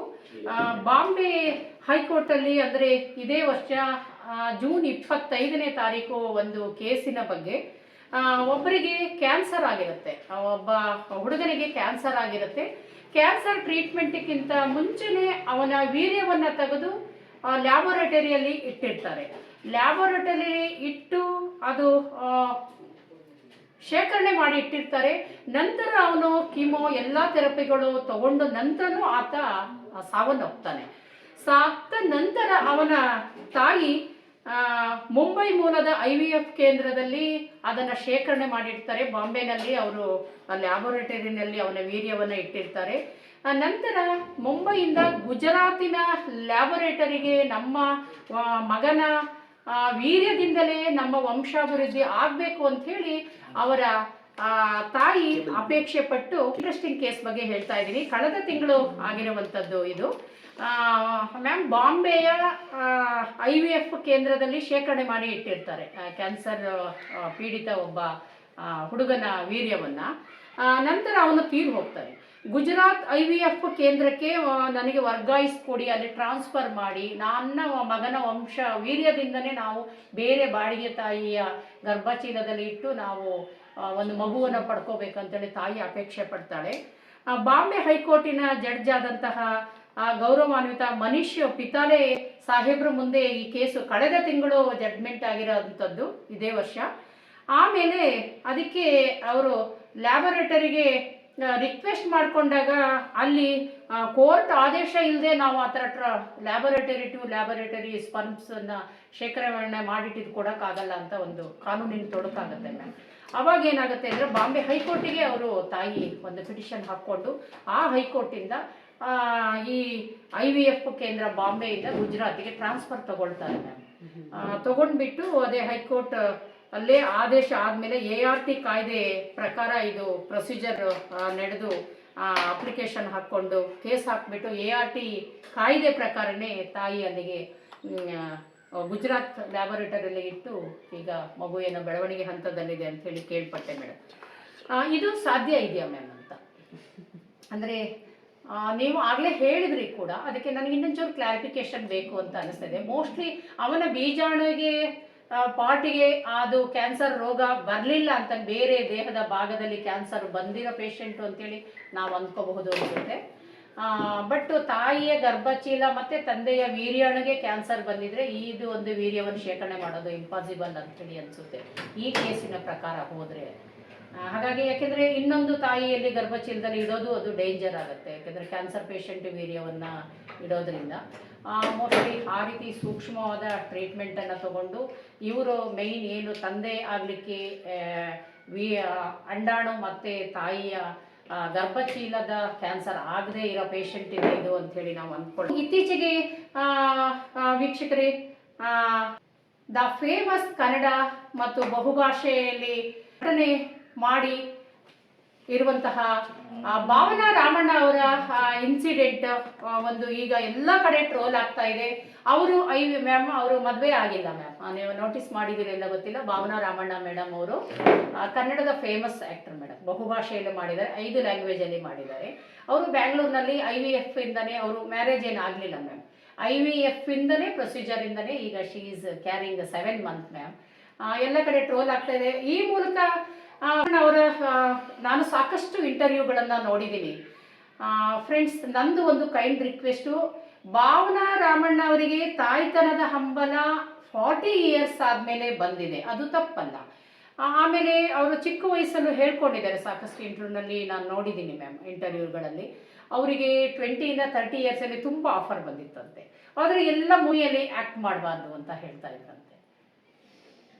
ಆದರೆ ಅವರು ಕೆರಿಯರ್ ಇಂಪಾರ್ಟೆಂಟ್ ಆಗಿರೋದ್ರಿಂದ ಮದುವೆಯನ್ನು ಮುಂದೆ ಹಾಕಿದ್ರು. ಈಗ ಅವರು IVF ಮೆಥಡಲ್ಲೇ ಟೆಕ್ನಾಲಜಿಯಲ್ಲೇ ಅವರು ತಾಯಿ ಆಗ್ತಾ ಇದ್ದಾರೆ. ದಯವಿಟ್ಟು ಟ್ರೋಲ್ ಮಾಡೋರಿಗೋಸ್ಕರ ಈ ರಿಕ್ವೆಸ್ಟ್ ಹೇಳ್ತಾ ಇದ್ದೀನಿ. ಪ್ರೆಗ್ನೆಂಟ್ ಆಗಿರೋದು ಭಾವನಾ ರಾಮಣ್ಣ ಮೇಡಮ್ಮು, ಡೆಲಿವರಿ ಮಾಡ್ಕೊಳ್ಳೋದು ಭಾವನಾ ರಾಮಣ್ಣ ಮೇಡಮ್ಮು, ಅವರಿಗೆ ಹೆರಿಗೆ ನೋವು ಬರೋದು ಅವರಿಗೆ. ಆದರೆ ಬಹಳಷ್ಟು ಜನ ಟ್ರೋಲ್ ಮಾಡಿ ಅವರಿಗೆ ಹರ್ಟ್ ಮಾಡ್ತಾ ಇದ್ದಾರೆ. ಹಾಗಾಗಿ ನಾನು ಈ ರಿಕ್ವೆಸ್ಟ್ ಹೇಳ್ತಾ ಇದ್ದೀನಿ, ತಾಯ್ತನ ಅನ್ನೋದು ಯಾವ ಏಜಲ್ಲಾದರೂ ಬರ್ಬೋದು ಮ್ಯಾಮ್. ನೀವು ಹೇಳಿದ್ರಿ 18 ವರ್ಷದ ನಂತರ ಪ್ರೆಗ್ನೆನ್ಸಿ ಆದರೂ ನಾನು ಟ್ರೀಟ್ಮೆಂಟ್ ಕೊಟ್ಟೆ ಅಂತ, ಅದು ನಿಮ್ಮದು ಲೈಫ್ ಟೈಮ್ ನಿಮ್ಮ ಪ್ರೊಫೆಷನಲ್ ಅಚೀವ್ಮೆಂಟು ಅಂತೇಳಿ ಹೇಳ್ಬೋದು madam. Once again I would like to congratulate ma'am. ನಿಮ್ಮ ಟ್ರೀಟ್ಮೆಂಟಿಂದ ಮಡಿಲು ತುಂಬಿಸಿ ಕಳಿಸಿದ್ದೀರಾ ನೀವು. ಹಾಗೆ ದಯವಿಟ್ಟು ಆ ರೀತಿ ಟ್ರೋಲ್ ಮಾಡಬೇಡಿ. ಏನಿದ್ರು ನಿಮಗೆ ಪಾಸಿಟಿವ್ ಅವ್ರಿಗೆ ವಿಶ್ ಮಾಡೋಕ್ಕೆ ಸಾಧ್ಯ ಇದ್ದರೆ ವಿಶ್ ಮಾಡಿ, ಅದರ್ವೈಸ್ ನೀವು ಆ ರೀತಿ ಟ್ರೋಲ್ ಮಾಡಿ ಹರ್ಟ್ ಮಾಡಬೇಡಿ ಅಂತೇಳಿ ಕೇಳ್ಕೊತಾ ಇದ್ದೀನಿ ಭಾವನಾ ರಾಮಣ್ಣ ಮೇಡಮ್ ಪರವಾಗಿ. ಹಾಗಾದರೆ IVF ಇದರಲ್ಲಿ ಎಷ್ಟು ಸಕ್ಸಸ್ ರೇಟ್ ಅಂತ ಹೇಳ್ತೀರಿ ಮೇಡಮ್? IVF ಅಲ್ಲಿ 30 to 40% ತನಕ ಸಕ್ಸಸ್ ರೇಟ್ ಅಂತ ನಮ್ಮ ಬುಕ್ಸಲ್ಲಿ ಇದೆ. ಓಕೆ. ಸೊ ಅದರೊಳಗೆ ಅಷ್ಟೇ ಇರುತ್ತೆ ಮ್ಯಾಮ್. ಈಗ ಹೊಸದಾಗಿ FET ಸೈಕಲ್ಸ್ ಅಂತ ಕರಿತೀವಿ. ಸೊ ಮುಂಚೆ ಏನು ಮಾಡ್ತಿದ್ರು, ಒಂದೇ ಸೈಕಲಲ್ಲಿ ಒಂದೇ ತಿಂಗಳಲ್ಲಿ IVF ಅಲ್ಲಿ ನಿಮಗೆ ಗೊತ್ತಿದೆ ಅಲ್ಲ ಮೇಡಮ್, ಎಗ್ ಫಿಮೇಲ್ ಬಾಡಿಯಿಂದ ಹೊರಗೆ ತಗೊಳ್ತೀವಿ, ಮತ್ತೆ ವೀರ್ಗೆ ಹಸ್ಬೆಂಡ್ದು ಹೊರಗೆ ತಗೊಳ್ತೀವಿ ಅಲ್ಲ ಟ್ಯೂಬಲ್ಲಿ, ಆ್ಯಂಡ್ ದೆನ್ ಟ್ಯೂಬಲ್ಲಿ ಟೆಸ್ಟ್ ಟ್ಯೂಬಲ್ಲಿ ಅಥವಾ ಅದರೊಳಗೇನೆ ಫರ್ಟಿಲೈಸೇಷನ್ ಆಗೋದು. ಓಕೆ, ಟ್ಯೂಬಲ್ಲಿನೇ ಫರ್ಟಿಲೈಸೇಷನ್ ಆಗೋದು. ಸೊ ಮುಂಚೆ ಏನು ಮಾಡ್ತಿದ್ದೀವಿ, ಎಗ್ ಪಿಕಪ್ ಅಂದರೆ ಎಗ್ನ ಪಿಕ್ ಮಾಡೋದು and embryo transfer. So embryo ಏನಾಗುತ್ತೆ ವೀರ್ಯ ಜೊತೆಗೆ ಇದು ಫರ್ಟಿಲೈಸೇಷನ್ ಮಾಡಿಬಿಟ್ಟು ಅದು ಎರಡು ಒಂದೇ ತಿಂಗಳು ಅಲ್ಲಿ ಮಾಡ್ತಿದ್ದೀವಿ ಮುಂಚೆ. ಓಕೆ, ಸೊ ಈಗ ಹೊಸದಾಗಿ ಏನು ಬಂದಿದೆ IVF ಅಲ್ಲಿ ಅಂದರೆ FET, that is frozen embryo transfer cycles. So ಏನು ಮಾಡ್ತೀವಿ, ಒಂದು ಸೈಕಲಲ್ಲಿ ಎಗ್ ತಗೊಳ್ತೀವಿ. ಸೊ ಎಗ್ ಎಲ್ಲ 10 to 15 ಎಗ್ಸ್ ನಾವು ಒಂದೇ ಸೈಕಲಲ್ಲಿ ಮೆಚ್ಯೂರ್ ಮಾಡಿಬಿಡ್ತೀವಿ. ಬಿಕಾಸ್ ಇಂಜೆಕ್ಷನ್ಸ್ ಹಾರ್ಮೋನ್ಸ್ ಎಲ್ಲ ಕೊಡಬೇಕಾಗತ್ತೆ IVF ಅಲ್ಲೆಲ್ಲ. ಸೊ ಆ ಎಗ್ ತಗೊಂಡು we go for embryo freezing. More than 1 egg ಅಂದರೆ 15-20 ಎಗ್ಗನ್ನು ಸೆಲೆಕ್ಟ್ ಮಾಡ್ಕೋತೀರಿ. ಬಿಕಾಸ್ ಮ್ಯಾಮ್ ಏನಾಗುತ್ತೆ, ಈಗ ಚೂರ್ ನ್ಯಾಚುರಲ್ ಸೈಕಲಲ್ಲಿ ಒಂದೇ ಎಗ್ ರಿಲೀಸ್ ಆಗೋದು. ಬಟ್ IVF ಸೈಕಲಲ್ಲಿ we have to produce more amount of eggs. Because laboratory nature ತರ ಇಲ್ಲಲ್ಲ ಮೇಡಮ್. ನಾವು ಏನು ಕೃತ್ರಿಮ ಮಾಡಿದ್ರೆ ದೇವರು ಏನ್ ಮಾಡಿದ್ದಾರೆ ಅದಕ್ಕೆ technology important, but we cannot compete with ಪ್ರಕೃತಿ. ಸೊ ಅದಕ್ಕಾಗಿ ಏನಾಗುತ್ತೆ, ನಾವು 10 ಎಗ್ ಸಪೋಸಿಂಗ್ಲಿ ಎಗ್ ಪಿಕಪ್ ಮಾಡಿದ್ದೀವಿ. ಸೊ ಆ 10 ಎಗ್ಗಿಂದ ಸ್ವಲ್ಪ quantity it will not be very good. ಎಲ್ಲ ಗುಡ್ ಕ್ವಾಲಿಟಿ ಎಗ್ಸೇ ನಮಗೆ ಸಿಗ್ತವಂತ ಮೋರ್ ದೆನ್ 1 ತಗೊಳ್ಳೋದೇ ಹಾಗಾಗಿ. ಸೊ ಅದಕ್ಕಾಗಿ ನಾವು ತಗೊಂತೀವಿ. ಅದಾದ್ಮೇಲೆ 4-5 ಸಪೋಸಿಂಗ್ಲಿ 3 to 4 ಒಳ್ಳೇದು ಎಂಬ್ರಿಯೋಸ್ ಆಗಿದ್ದೇವೆ ಅಂದ್ರೆ V go for freezing of the embryos. Okay, so embryos ಕೂಡ ಕ್ವಾಲಿಟಿ ಇರುತ್ತೆ, grade A, grade B, grade C ಹಾಗೆ. ಸೊ ಅದು ನಾವು ಫ್ರೀಸ್ ಮಾಡಿಬಿಡ್ತೀವಿ. ಸೊ ಫ್ರೀಸ್ ಮಾಡಿದ್ಮೇಲೆ ಆ್ಯಂಡ್ ಯಾವಾಗ ನಾವು ಇಂಜೆಕ್ಷನ್ಸ್ ಜಾಸ್ತಿ ಕೊಡ್ತೀವಿ ಅಲ್ಲ, ಅವಾಗ ಯೂಟ್ರೈನ್ ಕುಷನ್, ಗರ್ಭಕೋಶದ ಏನು ಕುಷನ್ ಇರುತ್ತಲ್ಲ, ಲೈನಿಂಗ್ ಇರುತ್ತೆ, ಅದು ಹಾರ್ಮೋನ್ಸ್ ಕಡೆಯಿಂದ ಲೈನಿಂಗ್ ಇಷ್ಟು ಚೆನ್ನಾಗಿ ಡೆವಲಪ್ ಆಗಿರಲ್ಲ. So room for the baby to be there, ಹಾಸಿಗೆ ಜೊ ಹೇಳ್ತೀವಲ್ಲ, ಹಾಸಿಗೆ ಕರೆಕ್ಟ್ ಆಗಿ ಎಂಡೋಮೆಟ್ರಿಯಲ್ ಲೈನಿಂಗ್ ಏನು ಕರೆಕ್ಟ್ ಆಗಿ ಡೆವಲಪ್ ಆಗಿರಲ್ಲ ಅದೇ ಸೇಮ್ ಸೈಕಲ್ ಅಲ್ಲಿ. ಅದಕ್ಕಾಗಿ ನಾವು ಏನ್ ಮಾಡ್ತೀವಿ, ನೆಕ್ಸ್ಟ್ ಸೈಕಲ್ ಅಲ್ಲಿ, ಈ ತಿಂಗಳು ಬೇಡ, ನೆಕ್ಸ್ಟ್ ಸೈಕಲ್ ಅಲ್ಲಿ ಯಾವಾಗ ನಾವು ನೋಡ್ತೀವಿ ಕುಷನ್ ಚೆನ್ನಾಗಾಗಿದೆ, ಆವಾಗ ನಾವು ಫ್ರೋಸನ್ ಎಂಬ್ರಿಯೋನ ಥಾ ಮಾಡಿ ಗರ್ಭಚೀಲ ಒಳಗೆ ಹಾಕ್ತೀವಿ. Okay madam. ಸೊ ಅದರಿಂದ ಸಕ್ಸಸ್ ರೇಟ್ ಆಕ್ಚುಲಿ ಬೆಟರ್ ಇದೆ ಆಸ್ ಕಂಪೇರ್ಡ್ ಟು ಒಂದೇ ತಿಂಗಳಲ್ಲಿ ಹಾಕತ್ತೆ. ಹಾಗಾದರೆ IVF ನಲ್ಲಿ ಎಂಡೋಮೆಟ್ರಿಯಲ್ ಲೈನಿಂಗ್ ಎಷ್ಟು ಮುಖ್ಯ ಆಗುತ್ತೆ ಮ್ಯಾಮ್? ಎಂಡೋಮೆಟ್ರಿಯಲ್ ಲೈನಿಂಗ್ ಮಾಡಿ ಹಂಗಿದ್ರೆ ಮಗುದು ಹಾಸಿಗೆ ಅಂತ ಹೇಳ್ಬೋದು. ಹಾಸಿಗೆ ಈಗ ಚಾಪೆ ಇರುತ್ತಂದ್ರೆ ಇಟ್ ಇಸ್ ವೆರಿ ಥಿಕ್, ಒಂಥರ ಇಟ್ ಇಸ್ ಹಾರ್ಡ್ ಅಲ್ಲ, ಮಗು ಅದು ಸಾಫ್ಟ್. ಸೊ ವಿ ವಾಂಟ್ ಸ್ವಲ್ಪ ಥಿಕ್ ಲೈನಿಂಗ್ ಬೇಕು. ಸೊ ಅದಕ್ಕೆ ಥಿನ್ ಲೈನಿಂಗ್ ಇರಬಾರ್ದು, ತುಂಬಾ ಥಿಕ್ಕು ಇರಬಾರ್ದು, ಬಟ್ ಒಂದು ಲೆವೆಲ್ ಅಲ್ಲಿ ಲೈನಿಂಗ್ ಇರಬೇಕು. ಸೊ ಅದನ್ನ ನಾವು ಎಂಡೋಮೆಟ್ರಿಯಲ್ ಲೈನಿಂಗ್ ಅಂದ್ರೆ you can compare it with ಹಾಸಿಗೆ. ಸೊ ಸಾಫ್ಟ್ ಆಗಿರಬೇಕು ಅಂಡ್ ಒಂಚೂರು ತುಂಬಾ ದೊಡ್ಡದು ಇರಬಾರ್ದು, ತುಂಬಾ ತೆಳ್ಳಗೂ ಇರಬಾರ್ದು, ಚಾಪೆ ತರ 10 to 12 mm ಆ ಥರ ಇರಬೇಕಾಗತ್ತೆ ಅಂತೀರಾ? ಹಾಗಾದರೆ IVFಗೆ ಹಾರ್ಮೋನ್ ಸಪೋರ್ಟ್ ಎಷ್ಟು ಮಟ್ಟಿಗೆ ಮುಖ್ಯ ಆಗುತ್ತೆ ಮೇಡಮ್? ಹಾರ್ಮೋನ್ ಸಪೋರ್ಟ್ IVF ಮಾಡ್ಕೊಳ್ಳುವಾಗ ನಮ್ಮ ಬಾಡಿನಲ್ಲಿ ಹಾರ್ಮೋನ್ ಸಪೋರ್ಟ್ ಮುಖ್ಯ. ಹಾರ್ಮೋನ್ ನಾವು ಇಂಜೆಕ್ಷನ್ಸ್ ಹಾಕಿಲ್ಲ ಅಂದ್ರೆ ಬೀಜ ಉತ್ಪತ್ತಿ ಸರಿಯಾಗಿ ಆಗುತ್ತೆ ಇಲ್ಲ. ಓಕೆ. ಬಿಕಾಸ್ ನಾವು ಒಂದ್ಕಿಂತ ಜಾಸ್ತಿ ಎಗ್ಸ್ನ ಮೆಚ್ಯೂರ್ ಮಾಡಿಸ್ಬೇಕು. ಸೊ ಅವಾಗ ನಾವು ಇಂಜೆಕ್ಷನ್ಸ್ ಕೊಟ್ಬಿಟ್ರೇನೆ ಇದು ಎಲ್ಲ ಸಾಧ್ಯ ಆಗೋದು. ಔಟ್ಸೈಡ್ ಇಂಜೆಕ್ಷನ್ಸ್ ಕೊಡ್ತೀವಿ, ಆ್ಯಕ್ಚುಲಿ ಹಾರ್ಮೋನಲ್ ಲೆವೆಲ್ ಇರುತ್ತೆ, HPO axis that is hypothalamus, ನಮ್ಮ ಬ್ರೈನಿಂದ ಕನೆಕ್ಷನ್ ಇರುತ್ತೆ.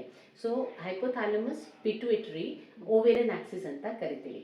So normally hypothalamus pituitary ovarian ಆಕ್ಸಿಸಲ್ಲಿ ಒಂದೇ ಎಗ್ ಡೆವಲಪ್ ಆಗೋದಲ್ಲ. So what we do is we give injections ಕೊಡೋದ್ಮೇಲೆ ನಾವು ಆ ಆಕ್ಸಿಸ್ನ ಚೂರು ಆಲ್ಟರ್ ಮಾಡ್ತೀವಿ.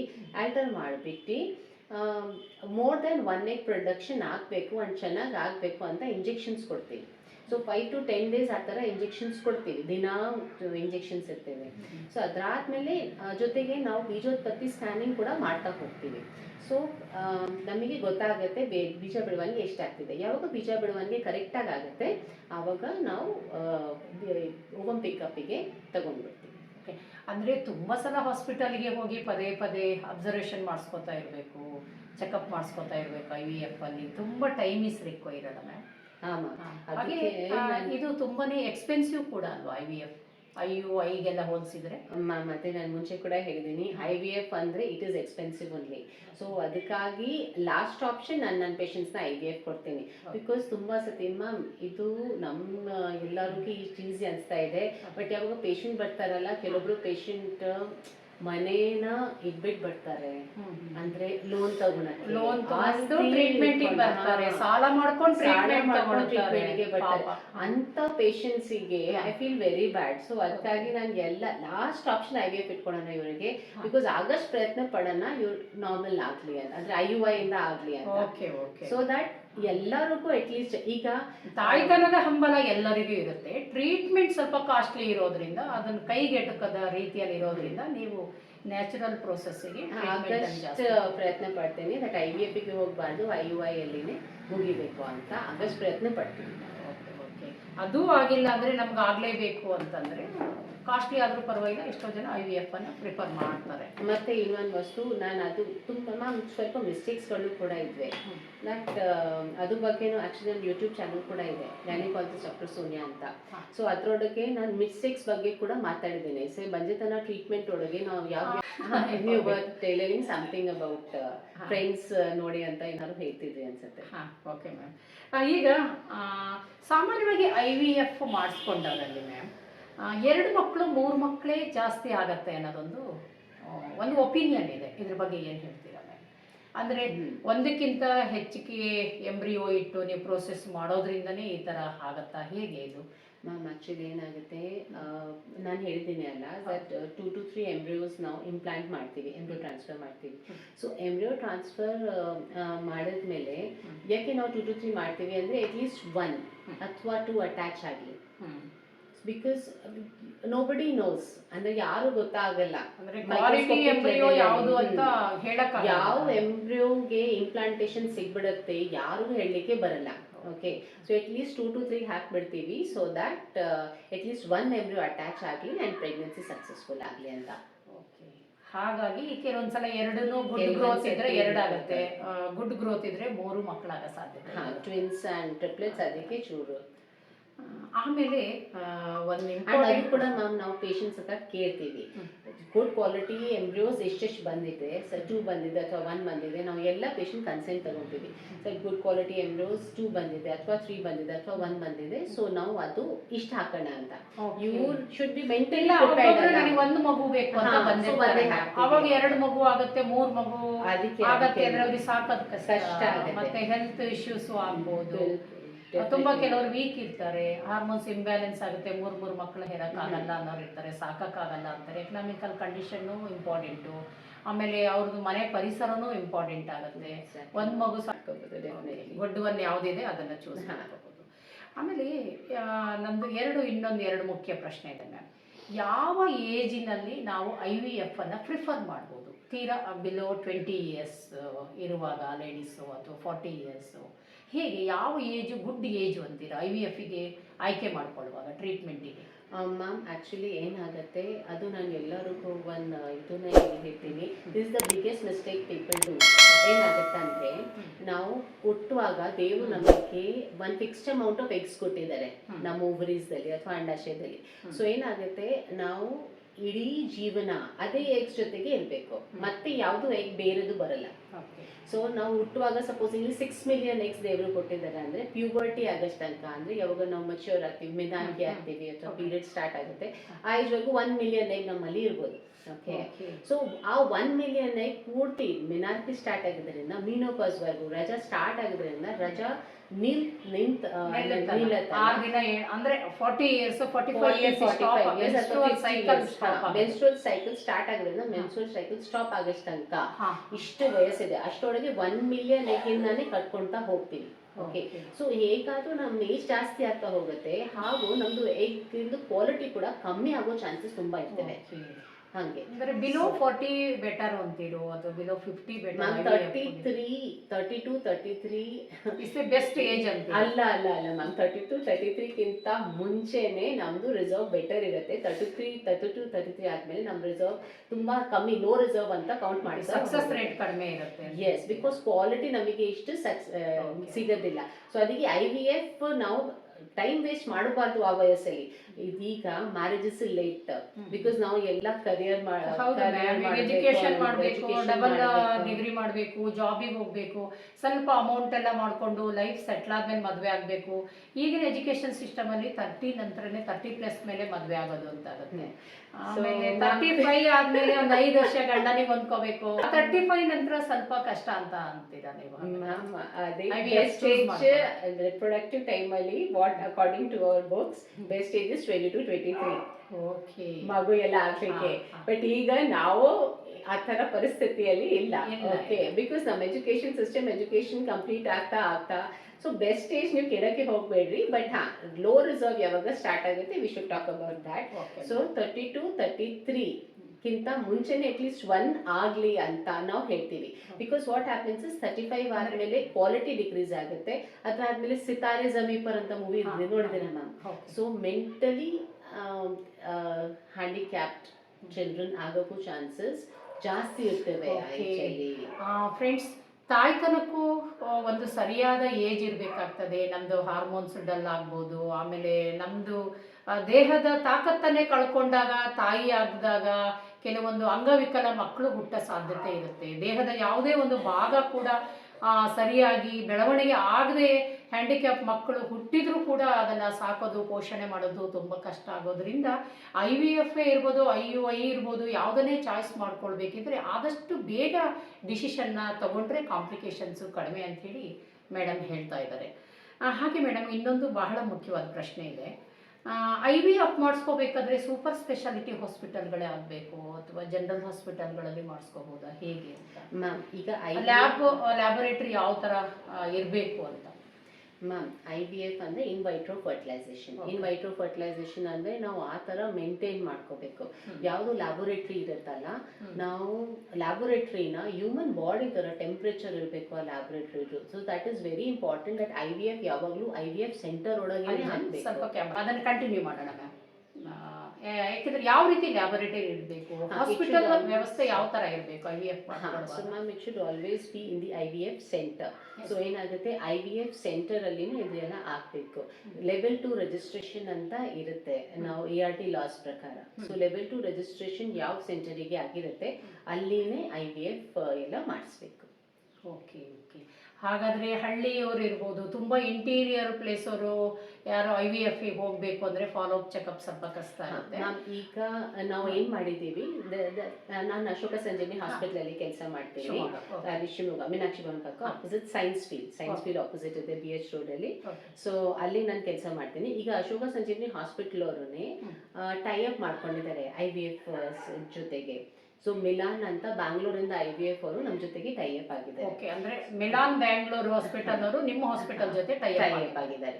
ಸೊ ಅದಕ್ಕಾಗಿ ಏನಾಗತ್ತಂದ್ರೆ ವಾಟ್ ವಿ ಡೂ ಇಸ್, ನೀವು ಹೇಳಿದಿರಲ್ಲ ವಿಲೇಜರ್ಸಿಗೆ, ಹಳ್ಳಿ ಜನಕ್ಕೆ ಏನ್ ಮಾಡ್ತೀವಿ ನಾವು, ಸಪೋಸಿಂಗ್ ಇವರಿಗೆ ಫಸ್ಟ್ ನಾನು ಟ್ರೀಟ್ಮೆಂಟ್ ನಾವು ಎಲ್ಲ ಕೊಡೋಕ್ಕೆ ಪ್ರಯತ್ನ ಪಡ್ತೀವಿ. ಸೊ ದಟ್ ಜಾಸ್ತಿ ಖರ್ಚು ಆಗಬಾರ್ದು. ಓಕೆ, ವೀಕ್ಷಕರೇ, ಹಳ್ಳಿ ಮೀನ್ಸ್ ನಾವು ಬೇರೆ ಸೆನ್ಸ್ ಅಲ್ಲಿ ಹೇಳ್ತಾ ಇಲ್ಲ. ಸ್ವಲ್ಪ ಹಾಸ್ಪಿಟಲಲ್ಲಿ ಲ್ಯಾಬೊರೇಟರಿ ವೆಲ್ ಇಕ್ವಿಪ್ಡ್ ಇರೋ ಆಸ್ಪತ್ರೆಯಲ್ಲೇ ಇದನ್ನು ಮಾಡಿಸ್ಕೊಂಡ್ರೆ ಬೆಟರು ಅನ್ನೋದಕ್ಕೋಸ್ಕರ, ಅಲ್ಲಿ ಅವೈಲೇಬಲ್ ಇಲ್ಲದೆ ಇರ್ಬೋದು ಆ ಥರ ಆಸ್ಪತ್ರೆಗಳು ಅನ್ನೋದಕ್ಕೋಸ್ಕರ ನಾನು ಆ ಥರ ವಿಲೇಜ್ ಅಂತ ಹೇಳ್ತಾ ಇದ್ದೀವಿ. ಅದರ್ವೈಸ್ ಆ ತಾಯ್ತನ ಬಯಸುವಂಥದ್ದು, ಆರ್ಥಿಕತೆ ಸೌಲಭ್ಯ ಇದ್ದು ಇಲ್ಲ ಗುಡ್ ಹಾಸ್ಪಿಟಲ್ ಬೇಕು ಅನ್ನೋದು ಎಲ್ಲರೂ ಅವರವರ ಸ್ವಾತಂತ್ರ್ಯನೇ. ಆದರೆ ನಾನು ಆ ಸೆನ್ಸಲ್ಲಿ ಹೇಳ್ತಾ ಇಲ್ಲ, ಹಳ್ಳಿ ಮತ್ತು ಸಿಟಿ ಪೇಷಂಟ್ಗಳು ಅಂಥೇಳಿ ದಯವಿಟ್ಟು ಆ ಥರ ಏನು ತಿಳ್ಕೊಬೇಡಿ. ಏಕೆಂದರೆ ಇರ್ತೀರಿ follow up day by day ಹೋಗಬೇಕಾಗತ್ತೆ. 2 days ಒನ್ಸು 3 days ಒಂದ್ಸಲ ಆಸ್ಪತ್ರೆಗೆ ಹೋಗ್ಬೇಕಿದ್ರೆ ಅಲ್ಲಿಂದ ಜರ್ನಿ ಮಾಡ್ಕೊಂಬಂದು ದೂರದಿಂದ ಹಾಸ್ಪಿಟಲ್ ರೀಚ್ ಆಗೋಷ್ಟೊತ್ತಿಗೆ ಮತ್ತೆ ನಮ್ಮ IVF ಟ್ರೀಟ್ಮೆಂಟಿಗೆ ಏನಾದರೂ ಪ್ರಾಬ್ಲಮ್ ಆಗಬಾರ್ದು, ಸ್ವಲ್ಪ ರೆಸ್ಟ್ ಬೇಕಾಗ್ತದೆ, ಗರ್ಭಕೋಶ ರೆಸ್ಟಲ್ಲಿ ಇರಬೇಕಾಗ್ತದೆ, ಸ್ಟ್ರೆಸ್ ಆಗಬಾರ್ದು, ಹಾರ್ಮೋನ್ಸ್ ಇಂಬ್ಯಾಲೆನ್ಸ್ ಆಗದೆ ಇರದೆ ಆ ರೀತಿಯಲ್ಲಿ ಇರಬೇಕಲ್ಲ ನಮ್ಮ ದೇಹ. ಅದಕ್ಕೋಸ್ಕರ ನಾನು ಹೇಳಿದೆ, ಅನ್ಯथा ಭಾವಿಸ್ಬೇಡಿ ಅಂತ ಕೇಳ್ಕೊತಾ ಇದ್ದೀನಿ. ಹಾಗೆ ಮೇಡಮ್ ಲೆಟ್ಸ್ ಅದಕ್ಕೆ ನಾವು ಏನು ಮಾಡ್ತೀವಿ ಈಗ, ಫಸ್ಟ್ ನಾವು ಪೇಷಂಟಿಗೆ ರೂಟ್ ಲೆವೆಲಲ್ಲಿ ಟ್ರೀಟ್ಮೆಂಟ್ ಮಾಡಲಿಕ್ಕೆ ಇವ್ಯಾಲ್ಯೂಯೇಷನ್ ಪ್ರಾಪರ್ ಮಾಡಿ, ಅದಾದಮೇಲೆ IUI ಬೇಕು ಅಂದರೆ IUI ಮಾಡ್ತೀವಿ, ನ್ಯಾಚುರಲ್ ಪ್ರೊಸೆಸ್ ಬೇಕು ಅಂದರೆ ನ್ಯಾಚುರಲ್ ಪ್ರೊಸೆಸ್ ಮಾಡ್ತೀವಿ, ನೆನ್ IUI ಬೇಕು ಅಂದರೆ IUI ಮಾಡ್ತೀವಿ. ನೆಕ್ಸ್ಟ್ ಇಫ್ IVF ಬೇಕೇ ಬೇಕು ಅಂದರೆ ಏನು ಮಾಡ್ತೀವಿ, ನಾವು ಇಂಜೆಕ್ಷನ್ಸ್ ಬೇಕಿದ್ರೆ ನಾವು ನಮ್ಮಲ್ಲಿ ಕೊಟ್ಬಿಟ್ಟು ಮಾತ್ರ ovum pickup and embryo transfer, because ನಮ್ಮದು IVF ಸೆಟಪ್ ಇಲ್ಲ ಈಗ ಸದ್ಯಕ್ಕೆ. ಸೊ ಅದಕ್ಕೆ ಓವಮ್ ಪಿಕಪ್ ಆ್ಯಂಡ್ ಎಂಬ್ರಿಯೋ ಟ್ರಾನ್ಸ್ಫರ್ಗೆ 2 ದಿವಸ ಮಾತ್ರ ಹೋಗಬೇಕಾಗತ್ತೆ, ಬ್ಯಾಂಗ್ಳೂರಿಗೆ ಹೋಗಬೇಕಾಗತ್ತೆ. ಸೊ ಅಲ್ಲಿ ಹೋಗ್ಬಿಟ್ಟು ಇವ್ರು ಮಾಡಿಸ್ಕೋಬಹುದು. So we have tied up with Milan every month, ಯಾರೊಬ್ರು IVF ಸ್ಪೆಷಲಿಸ್ಟ್ ಮಿಲಾನ್ ಇದಕ್ಕೆ ಕಳಿಸ್ತೀರಿ ನೀವು, ತಿಂಗಳಿಗೆ ಒಂದಿನ ಅಷ್ಟೇ. ಅಂಡ್ ಅದಾದ್ಮೇಲೆ FET ಸೈಕಲ್ಸ್ ಎಲ್ಲ ಮಾಡ್ತೀವಿ. ಸೊ ಫ್ರೋಸನ್ ಎಂಬ್ರಿಯೋ ಸೈಕಲ್ಸ್ ಮಾಡ್ತೀವಿ, ಓವಮ್ ಪಿಕಪ್ ನಾವು ಅಲ್ಲೇ ಕಳಿಸ್ತೀವಿ. ಅಂಡ್ ದೆನ್ ಅದಾದ್ಮೇಲೆ ಎಂಬ್ರಿಯೋ ಟ್ರಾನ್ಸ್ಫರ್ಗೆ ಕೂಡ ಅಲ್ಲೇ ಕಳಿಸ್ತೀವಿ. 9 months ವರೆಗೂ ಎವ್ರಿ ಮಂತ್ ಹೋಗ್ಬೇಕಾಗತ್ತಾ? ಇಲ್ಲ, ಒಂದು ಪ್ರೆಗ್ನೆನ್ಸಿಗೆ ಒಂದು ಸಲ ಹೋದ್ರೆ ಸಾಕಾಗುತ್ತೆ. ಮ್ಯಾಮ್ ಪ್ರೆಗ್ನೆಂಟ್ ಆದ್ಮೇಲೆ ಪೇಷಂಟ್ಸ್ ಎಲ್ಲ ಇಲ್ಲೇನೆ ಬರ್ತೇವೆ. ಸೊ ನಾವೇ ಇಲ್ಲಿ ಅಶೋಕ ಸಂಜೀವಿನಿಯಲ್ಲೇ ಪೂರ್ತಿ ಮಾಡ್ತೀವಿ. ಪ್ರೋಸೆಸ್ ಸ್ಟೇಜ್ ಅಲ್ಲಿ ನೀವು ಅದನ್ನ ಪ್ರಿಫರ್ ಮಾಡ್ತೀರಾ? ನಮ್ದು IVF ಸೆಂಟರ್ ಇಲ್ಲ. ಸೊ IVF ಸೆಂಟರ್ ಅಲ್ಲಿನೇ ಕರೆಕ್ಟ್ ಆಗಿ ಟೆಂಪರೇಚರ್ ಮೇಂಟೈನ್ ಆಗುತ್ತೆ, ಸ್ಟ್ಯಾಂಡರ್ಡೈಸ್ ಟೆಂಪರೇಚರ್, ಸ್ಟ್ಯಾಂಡರ್ಡೈಸ್ ಲ್ಯಾಬೋರೇಟರಿ ಇರಬೇಕು ma'am. We can not have. ವೀಕ್ಷಕರೇ, ನಾನು ಇದೇ ಪಾಯಿಂಟಿಗೋಸ್ಕರ ದೂರದಿಂದ ಬಂದು ಟ್ರೀಟ್ಮೆಂಟ್ ತಗೊಳ್ಳೋರಿಗೆ ಕಷ್ಟ ಆಗತ್ತಾ ಅಂತ ಹೇಳಿ ನಾನು ಹೇಳಿರೋದು. ಅದಕ್ಕೆ ಟ್ರಾವೆಲ್ ಮಾಡೋದೆಲ್ಲ ಸ್ವಲ್ಪ ಕಷ್ಟ ಆಗಬಹುದು ಅನ್ನೋದು. ಸೊ ಅದಕ್ಕೋಸ್ಕರನೇ ಮ್ಯಾಮ್ ಮಾತ್ರ ಒಂದೇ ಸತಿ ಇಲ್ಲಿ ಬ್ಯಾಂಗ್ಳೂರಿಗೆ ಹೋಗಬೇಕು ಅಂತ ಹೇಳ್ತೀವಿ. ಸೊ ದ್ಯಾಟ್ ಮ್ಯಾಮ್ ರಿಸಲ್ಟ್ಸ್ ತುಂಬ ಚೆನ್ನಾಗಿ ಸಿಗುತ್ತೆ, ಸ್ಟ್ಯಾಂಡರ್ಡೈಸ್ ಲ್ಯಾಬೋರೇಟರಿಯಿಂದ ನಿಮಗೆ ರಿಸಲ್ಟ್ಸ್ ತುಂಬ ಚೆನ್ನಾಗಿ ಸಿಗುತ್ತೆ. So that is why just 1 ದಿವಸ, ಅದು ಕೂಡ ಪ್ರತಿ ತಿಂಗಳು ಅಲ್ಲ, ovum pickup day and embryo transfer day ಅಷ್ಟೇ. Okay ma'am. ಆಮೇಲೆ ಫ್ರೆಂಡ್ಸ್, ಒಬ್ಬ ಮಹಿಳೆಯ ಬಂಜೆತನಕ್ಕೆ ಯಾವ ಯಾವ ಅಂಶಗಳು ಕಾರಣ ಆಗ್ತವೆ? ಇನ್ಫರ್ಟಿಲಿಟಿಗೆ ಯಾವ ಯಾವ ಅಂಶಗಳು ಕಾರಣ ಆಗುತ್ತೆ ಮ್ಯಾಮ್? ಅದು ಈಸಿಯಾಗಿ ಹೇಳಿದರೆ ಫಸ್ಟ್ ಬೀಜೋತ್ಪತ್ತಿ ಆಗುತ್ತೆ, ಅದಾದ್ಮೇಲೆ ಬೀಜ ಟ್ಯೂಬಿಗೆ ಬರುತ್ತೆ, ಟ್ಯೂಬಿಂದ ಗರ್ಭಕೋಶಿಗೆ ಬರುತ್ತೆ, ಆ್ಯಂಡ್ ಟ್ಯೂಬಲ್ಲಿನೇ ಫಸ್ಟ್ ಫರ್ಟಿಲೈಸೇಷನ್ ಆಗುತ್ತೆ. ಆಯಿತಾ? ಅಂದರೆ ವೀರ್ಗೆಯಿಂದ ಕಾಂಟ್ಯಾಕ್ಟ್ ಆಗಿ, ಅದಾದ್ಮೇಲೆ ಸ್ಪರ್ಮ್ಸ್ ಕಾಂಟ್ಯಾಕ್ಟ್ ಆಗಿ ಫರ್ಟಿಲೈಸೇಷನ್ ಆಗಿ ದೆನ್ ಟ್ಯೂಬಿಂದ ಗರ್ಭಕೋಶಿಗೆ ಬರುತ್ತೆ. ಓಕೆ, ಗರ್ಭಕೋಶಲ್ಲಿ ಇಂಪ್ಲಾಂಟೇಷನ್ ಆಗುತ್ತೆ, ಅಂದರೆ ಪ್ರೆಗ್ನೆನ್ಸಿ ಆಗೋಕ್ಕೆ ಅಲ್ಲಿ ಕೋಶನಿಂದ ಅಟ್ಯಾಚ್ ಆಗುತ್ತೆ, ಲೈನಿಂಗಿಂದ ಅಟ್ಯಾಚ್ ಆಗುತ್ತೆ. ಸೊ ಅವಾಗ ಪ್ರೆಗ್ನೆನ್ಸಿ ಆಗೋದು. ಸೊ ಇದೇ ಎಲ್ಲ ಪ್ರೋಸೆಸ್ಸಲ್ಲಿ ಎಲ್ಲಿ ಪ್ರಾಬ್ಲಮ್ಸ್ಗಳು ಇರ್ತವೆ ಅದು ನೋಡಬೇಕು, ಸಿಂಪಲ್. ಸೊ ಫಸ್ಟ್ ಬೀಜ ಅಲ್ಲಿ ಏನಾದ್ರು ಪ್ರಾಬ್ಲಮ್ ಇದೆ ಅಂದರೆ ಬೀಜೋತ್ಪತ್ತಿ ಕರೆಕ್ಟಾಗಿ ಆಗ್ತಾ ಇದೆ ಅಥವಾ ಇಲ್ಲ ಅದು ನೋಡ್ಕೋಬೇಕು. ಅದಕ್ಕೆ ನಾವು ಓವ್ಯುಲೇಷನ್ ಸ್ಟಡಿ ಅಂತ ಮಾಡ್ತೀವಿ. ಸ್ಕ್ಯಾನಿಂಗಲ್ಲಿ ನಮಗೆ ಗೊತ್ತಾಗುತ್ತೆ ಕರೆಕ್ಟಾಗಿ ಬೀಜೋತ್ಪತ್ತಿ ಆಗ್ತಿದೆ ಅಥವಾ ಇಲ್ಲ. ಅದಾದಮೇಲೆ ಟ್ಯೂಬಲ್ಲಿ ಏನಾದ್ರು ಪ್ರಾಬ್ಲಮ್ ಇದೆ ಅಂದರೆ ಬೀಜೋತ್ಪತ್ತಿ ಆದರೂ ಟ್ಯೂಬ್ ಬ್ಲಾಕ್ ಇದ್ರೆ ಬೀಜ ಮತ್ತೆ ಸ್ಪರ್ಮ್ಸ್ನ ಕಾಂಟ್ಯಾಕ್ಟ್ ಮಾಡಲಿಕ್ಕೆ ಆಗಲ್ಲ, ಸಂಪರ್ಕಕ್ಕೆ ಆಗಲ್ಲ. ಸೊ ಬ್ಲಾಕ್ ಆದಮೇಲೆ, so that is why tube open ಇದೆ ಅಥವಾ ಇಲ್ಲ ಅದಕ್ಕೆ ಟ್ಯೂಬ್ ಟೆಸ್ಟ್ ಎಲ್ಲ ಇರೋದು. ಸೊ ಟ್ಯೂಬ್ ಟೆಸ್ಟಿಗೆ ಯಾವ್ಯಾವ ಟ್ಯೂಬ್ ಟೆಸ್ಟ್ ಇರುತ್ತೆ ಅದು ಸ್ಕ್ಯಾನಿಂಗ್ ಒಳಗೆ ಕೂಡ ನೋಡ್ಬೋದು. ಅದು SST ಅಂತ ಕರಿತೀವಿ, ಸಲೈನ್ ಸಾಲ್ಪೆಂಜಿಯೋಗ್ರಫಿ, HST ಅಂತ ಕರಿತೀವಿ, ಹಿಸ್ಟೋಸಾಲ್ಪೆಂಜಿಯೋಗ್ರಫಿ. ಅದು ನನ್ನ ಯೂಟ್ಯೂಬ್ ಚಾನಲ್ ಒಳಗೆ. ಮ್ಯಾಮ್, ಅವ್ರು ನಿಮ್ಮ ಚಾನಲ್ ಹೆಸರು ಹೇಳ್ಬಿಡಿ. ಗೈನಕಾಲಜಿಸ್ಟ್ ಡಾಕ್ಟರ್ ಸೋನಿಯಾ ಅಂತ. ಮೇಡಮ್ದು ಒಂದು ಸಪ್ರೇಟ್ ಚಾನಲ್ ಇದೆ. ನೀವು ಈ ಕೆಲವೊಂದು ಹೌದು HSC ಇರ್ಬೋದು, PCOD ಇರ್ಬೋದು, ಬೇರೆ ಬೇರೆ ಸಬ್ಜೆಕ್ಟ್ ಬಗ್ಗೆ ಅವ್ರ ಚಾನಲ್ ಅನ್ನು ಕೂಡ ನೀವು ನಂತರ ನೀವು ವಾಚ್ ಮಾಡಿಕೊಂಡು ನೋಡ್ಬೋದು. ಸೊ ಅದಾದ್ಮೇಲೆ ಟ್ಯೂಬ್ ಟೆಸ್ಟ್ ಎಲ್ಲ ಆಯಿತು. ದೆನ್ ಟ್ಯೂಬ್ ಟೆಸ್ಟ್ ಆದಮೇಲೆ ಆ್ಯಂಡ್ ಟ್ಯೂಬ್ ಟೆಸ್ಟಲ್ಲಿ ಕ್ರೋಮೋಪರ್ಟ್ಯುಬೇಷನ್ ಅಂತ ಇರುತ್ತೆ, ಅದು ಬೇರೆ ಒಂದು ಟೈಮ್ ತಗೊಳ್ಳೋಣ ma'am, it will take a lot of time. Then ಗರ್ಭಕೋಶದೊಳಗೆ ಏನಾದ್ರು ಪ್ರಾಬ್ಲಮ್ ಇದೆ ಅಥವಾ ಇಲ್ಲ ಅದು ಕೆಲವೊಂದು ಸತಿ ಸ್ಕ್ಯಾನಿಂಗಲ್ಲಿ ಗೊತ್ತಾಗುತ್ತೆ, ಇಲ್ಲ ಅಂದರೆ ಗರ್ಭಕೋಶದಲ್ಲಿ ಹಿಸ್ಟ್ರೋಸ್ಕೋಪಿ ಅಂತ ಮಾಡ್ತೀವಿ, ಅದರೊಳಗೆ ಕೂಡ ಗೊತ್ತಾಗುತ್ತೆ. ಮತ್ತು ಹಸ್ಬೆಂಡ್ ಸೈಡ್ ಮೇಲ್ ಫ್ಯಾಕ್ಟ್ರಲ್ಲಿ ಏನೇನು ಪ್ರಾಬ್ಲಮ್ಸ್ ಇದೆ ಅದು ಕೂಡ ನಾವು ಹುಡುಕ್ಬೇಕು. ಸೊ ಮೇಲ್ ಫ್ಯಾಕ್ಟರ್ಸಿಗೆ ಸಿಮೆನ್ ಅನಾಲಿಸಿಸ್ ಎಲ್ಲ ಇರ್ತೇವೆ. ಆ್ಯಂಡ್ ದೆನ್ ಅಂದ್ರೆ ವೀರ್ಯ ಎಷ್ಟು ಕೌಂಟ್ಸ್ ಇದೆ, ಆ್ಯಂಡ್ ದೆನ್ ಯಾವಾಗ ಪೇಷಂಟ್ ಜೊತೆಗೆ ಇರ್ತೇವೆ ಅವಾಗ ಇವ್ರಿಗೆ ಏನಾದ್ರು ಪ್ರಾಬ್ಲಮ್ ಇದೆ ಅಥವಾ ಇಲ್ಲ ಅದು ಕೂಡ ಕೇಳಬೇಕಾಗುತ್ತೆ. ಬಿಕಾಸ್ ಫೀಲ್ ಕಂಫರ್ಟೇಬಲ್, ಅವಾಗನೇ ಇವು ಏನೇನು ಪ್ರಾಬ್ಲಮ್ಸ್ ಇದೆ ಅದೆಲ್ಲ ಕರೆಕ್ಟಾಗಿ ಹೇಳಿದ್ರೇ ಇವರಿಗೆ ರೂಟ್ ಲೆವೆಲಲ್ಲಿ ಟ್ರೀಟ್ಮೆಂಟ್ ಕೊಡಲಿಕ್ಕೆ ಸಾಧ್ಯ ಆಗುತ್ತೆ. ವೀಕ್ಷಕರೇ, ಇನ್ನೊಂದು ವಿಚಾರವನ್ನು ನಿಮ್ಮ ಜೊತೆ ಶೇರ್ ಮಾಡ್ಕೊಳ್ಳೇಬೇಕು. ಯಾರಿಗಾದರೂ ಒಬ್ಳು ಮಹಿಳೆಗೆ ಮದುವೆ ಆದ ತಕ್ಷಣ ಮಗು ಆಗಿಲ್ಲ ಅಂದರೆ ಆಕೆನೇ ಬಂಜೆ, ಅವಳಿಗೆ ಮಗುವನ್ನು ಹೆರಲಿಕ್ಕೆ ಕೆಪಾಸಿಟಿ ಇಲ್ಲ, ಶೀ ಈಸ್ ಇನ್ಕೇಪಬಲ್ ಅಂತಲೇ ಆಕೆ ಒಬ್ಬಳನ್ನೇ ದೂರ್ತಾರೆ. ಇದು ಸರಿನಾ ಮ್ಯಾಮ್? ಮಗು ಆಗಲಿಕ್ಕೆ ವೈಫ್ ಮಾತ್ರ ಒಬ್ಬಳೇ ಕಾರಣನ ಅಥವಾ ಗಂಡನ ದೇಹಸ್ಥಿತಿನೂ ಕಾರಣನ ಅನ್ನೋದನ್ನ ನಿಜವಾಗ್ಲೂ ಇದು ಬಹಳ ಮುಖ್ಯ ಮ್ಯಾಮ್. ಇದ್ರ ಬಗ್ಗೆ ಏನು ಮ್ಯಾಮ್? ಈಗ ಇದ್ರ ಬಗ್ಗೆ ಚೂಚೂರ ಬಿಸ್ನೆಸ್ ಆಗಿದೆ. ಇಲ್ಲ ಅಂದ್ರೆ ನಮ್ಮ ತಾಯಿ ಕಾಲದಲ್ಲಿ ಈಗ ಗಂಡನಿಗೆ ವೀರ್ಯದಲ್ಲಿ ಕೌಂಟ್ಸ್ ಕಡಿಮೆ ಇದ್ದಾಗ ಪಾಪ she is fit, she will be fit to bear child. ಅವನಿಗೆ ವೀರ್ಯದಲ್ಲಿ ಗಂಡನಿಗೆ ಕೌಂಟ್ಸ್ ಕಡಿಮೆ ಇದ್ದಾಗ ಮಕ್ಕಳಾಗೋದಿಲ್ಲ, ಆಗ ಹೆಂಡತಿಯನ್ನೇ ದೂರ್ತಾರೆ. ಅದ್ರ ಎಷ್ಟು ಮಟ್ಟಿಗೆ ಸರಿ ಅನ್ನೋದನ್ನ ಕರೆಕ್ಟಾಗಿ ವೀಕ್ಷಕರಿಗೆ ಹೇಳಬೇಕು. ಎಷ್ಟೋ ಇದು ವೀಕ್ಷಕರಿಗೆ ಇದು ರೀಚ್ ಆಗಬೇಕು ಮ್ಯಾಮ್. ಅವಳನ್ನೇ ಬ್ಲೇಮ್ ಮಾಡ್ತಾರೆ ಮ್ಯಾಮ್. ನಾವೆಲ್ಲ ನೋಡಿದ್ದೀವಿ, ಭಾಳ ಕಡೆ ನೋಡಿದ್ದೀವಿ ಮ್ಯಾಮ್. ಹಂಗಾಗ್ತಿತ್ತು ಅಂದರೆ ಈಗ ಸ್ಟಾರ್ಟಿಂಗಿಂದ ಮದುವೆ ಆಗೋಕ್ಕೆ ಏನು ಅವಶ್ಯಕತೆ ಏನಿರ್ತಿತ್ತು. ಸೊ ಇಟ್ಸ್ ಆಲ್ವೇಸ್ ಪೇರೆಂಟ್ಸ್ ಅಂದರೆ ಇಬ್ಬರಿಗೆ 50-50 ಕಾಂಟ್ರಿಬ್ಯೂಷನ್ ಇರುತ್ತೆ. And male factor is also responsible for 40% of the infertility cases.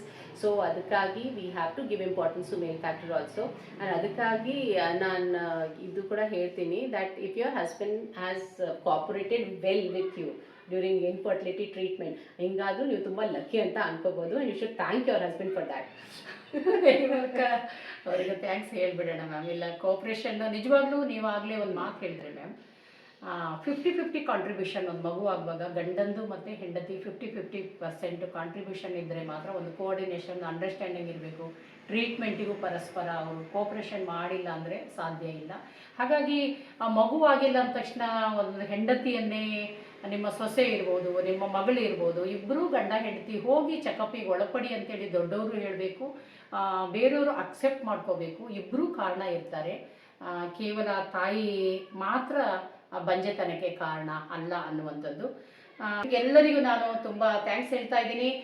ಮುಂದೆ ಬೇರೆ ಬೇರೆ PCOD ಸಮಸ್ಯೆ ಇರ್ಬೋದು, ಬಂಜೆತನದ ನಿವಾರಣೆಗೆ ಯಾವ ರೀತಿ ಟ್ರೀಟ್ಮೆಂಟು ತಗೊಳ್ಬೇಕು ಅನ್ನೋ ವಿಚಾರ ಇರ್ಬೋದು, ಹೀಗೆ ಹಲವು ಮೆಡಿಕಲ್ ಸಮಸ್ಯೆಗಳ ಬಗ್ಗೆ ನಾವು ಮುಂದಿನ ಎಪಿಸೋಡಲ್ಲಿ ಮಾತಾಡ್ತೀವಿ. ಹಾಗೆ ನಮ್ಮದು ಇನ್ನೊಂದು ಚಾನಲ್ ಇದೆ, ಸರೋಜ ಚಂಗೋಳಿಸ್ ಲೀಗಲ್ ಹಬ್ ಚಾನಲ್ ಅಂಥೇಳಿ. ಅದು ಕಾನೂನಿನ ಬಗ್ಗೆ ಉಚಿತವಾಗಿ ನಾನು ಕಾನೂನು ಮಾಹಿತಿಯನ್ನು ಕೊಡ್ತಾ ಬಂದಿದ್ದೀನಿ. ದಯವಿಟ್ಟು ಕಾನೂನಿನ ಬಗ್ಗೆ ನೀವು ಉಚಿತವಾಗಿ ಮಾಹಿತಿಯನ್ನು ತಗೋಬೇಕು ಅಂದರೆ ಆ ಚಾನಲನ್ನು ಕೂಡ ವಾಚ್ ಮಾಡ್ಬೋದು. ಹಾಗೆ ಡೈಲಿ ಲೈಫ್ ಚಂಗೊಳ್ಳಿ ಅನ್ನೋ ಒಂದು ಯೂಟ್ಯೂಬ್ ಚಾನಲ್ ಕೂಡ ನಂದು ಇದೆ. ಅದರಲ್ಲೇ ನಾನೀಗ ಒಂದು ಮಿಷನ್ ಇತ್ತು ದಟ್ ಏನು ಗೊತ್ತಾ, ಈಗ ಎಲ್ಲರ ಹತ್ರ ಫಿಮೇಲ್ ಹೆಲ್ತ್ ಕೇರ್ ಬಗ್ಗೆ ಮಾಹಿತಿ ಹೋಗಲೇಬೇಕು. ಬಿಕಾಸ್ ಏನಾಗುತ್ತೆ, ಅಥೆಂಟಿಕ್ ಮಾಹಿತಿ ಇರೋದಿಲ್ಲ. ಸೊ ತುಂಬ ಜನ ಈಗ ಕೋವಿಡ್ ಬಗ್ಗೆ ಇರಲಿ ಅಥವಾ ಯಾವುದ್ರ ಬಗ್ಗೆ ಇರಲಿ, ಸೊ ಒಬ್ರು ಒಂದು ಹೇಳ್ತಾರೆ, ಒಬ್ರು ಎರಡನೇ ಹೇಳ್ತಾರೆ. ಆ್ಯಂಡ್ ಗೂಗಲ್ ಕೂಡ ಕೆಲವೊಂದ್ಸತಿ ಹಿಂಗೆ ಹೇಳ್ತಾರೆ, ಕೆಲವೊಂದ್ಸತಿ ಹಂಗೆ ಹೇಳ್ತಾರೆ. ಸೊ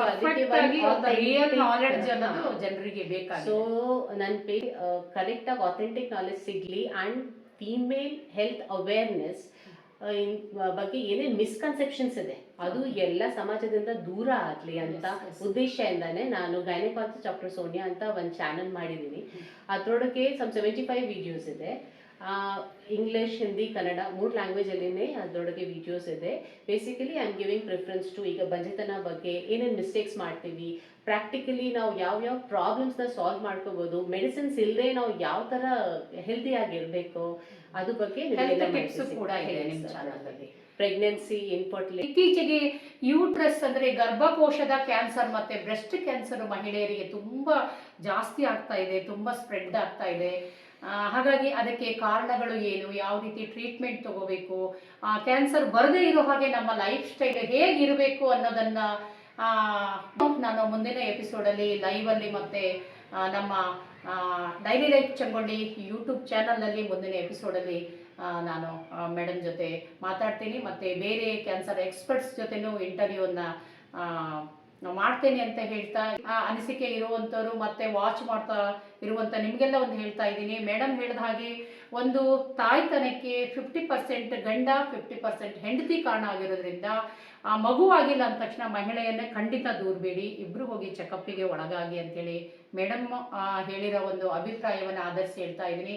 ದಯವಿಟ್ಟು ಇಬ್ಬರು ಕಾರಣ ಇರೋದ್ರಿಂದ ಒಬ್ರನ್ನೊಬ್ರು ಬ್ಲೇಮ್ ಮಾಡ್ಕೋಬಾರ್ದು. ಸಾಮರಸ್ಯನೇ ಫ್ಯಾಮಿಲಿ ಲೈಫಿನ ಸೀಕ್ರೆಟ್ ಆಗಿರೋದ್ರಿಂದ ಇಬ್ಬರು ಚೆಕಪ್ ಮಾಡಿಸ್ಕೊಂಡು ತಂದೆ ಆಗಬೇಕು ಅನ್ನೋದು ಭಾಳ ಜನಕ್ಕೂ ಆಸೆ ಇರುತ್ತೆ, ಮದುವೆಯ ಉದ್ದೇಶನೂ ಅದು, ಹಾಗೆ ತಾಯಿ ಆಗಬೇಕು ಅನ್ನೋ ಆಸೆನೂ ಇರುತ್ತೆ. ಪರಸ್ಪರ ನಿಮ್ಮನ್ನೇ ನೀವು ಬ್ಲೇಮ್ ಮಾಡ್ಕೊಳ್ದೆ ದಯವಿಟ್ಟು ಚೆಕಪ್ ಮಾಡಿಸ್ಕೊಳ್ರಿ ಅಂತ ಕೇಳ್ಕೊತಾ ಇದ್ದೀನಿ. ಹಾಗೆ ಮುಂದೆ ಇನ್ನೊಂದು ಹೊಸ ವಿಚಾರದ ಜೊತೆಗೆ ಮತ್ತೆ ನಿಮ್ಮ ಮುಂದೆ ಲೈವ್ಗೆ ಬರ್ತೀನಿ. ಇದುವರೆಗೂ ವಾಚ್ ಮಾಡಿದಂತಹ ನಿಮಗೆಲ್ಲರಿಗೂ ಡಾಕ್ಟರ್ ಸೋನಿಯಾ ಬಾತ್ರ ಮೇಡಮ್ ಮತ್ತು ನಾನು ಸರೋಜಾ ಚಂಗೊಳ್ಳಿ ಇಬ್ಬರು ನಿಮಗೆಲ್ಲರಿಗೂ ಧನ್ಯವಾದಗಳನ್ನು ಹೇಳ್ತಾ ಇದ್ದೀವಿ. Thank you for watching. Thank you so much.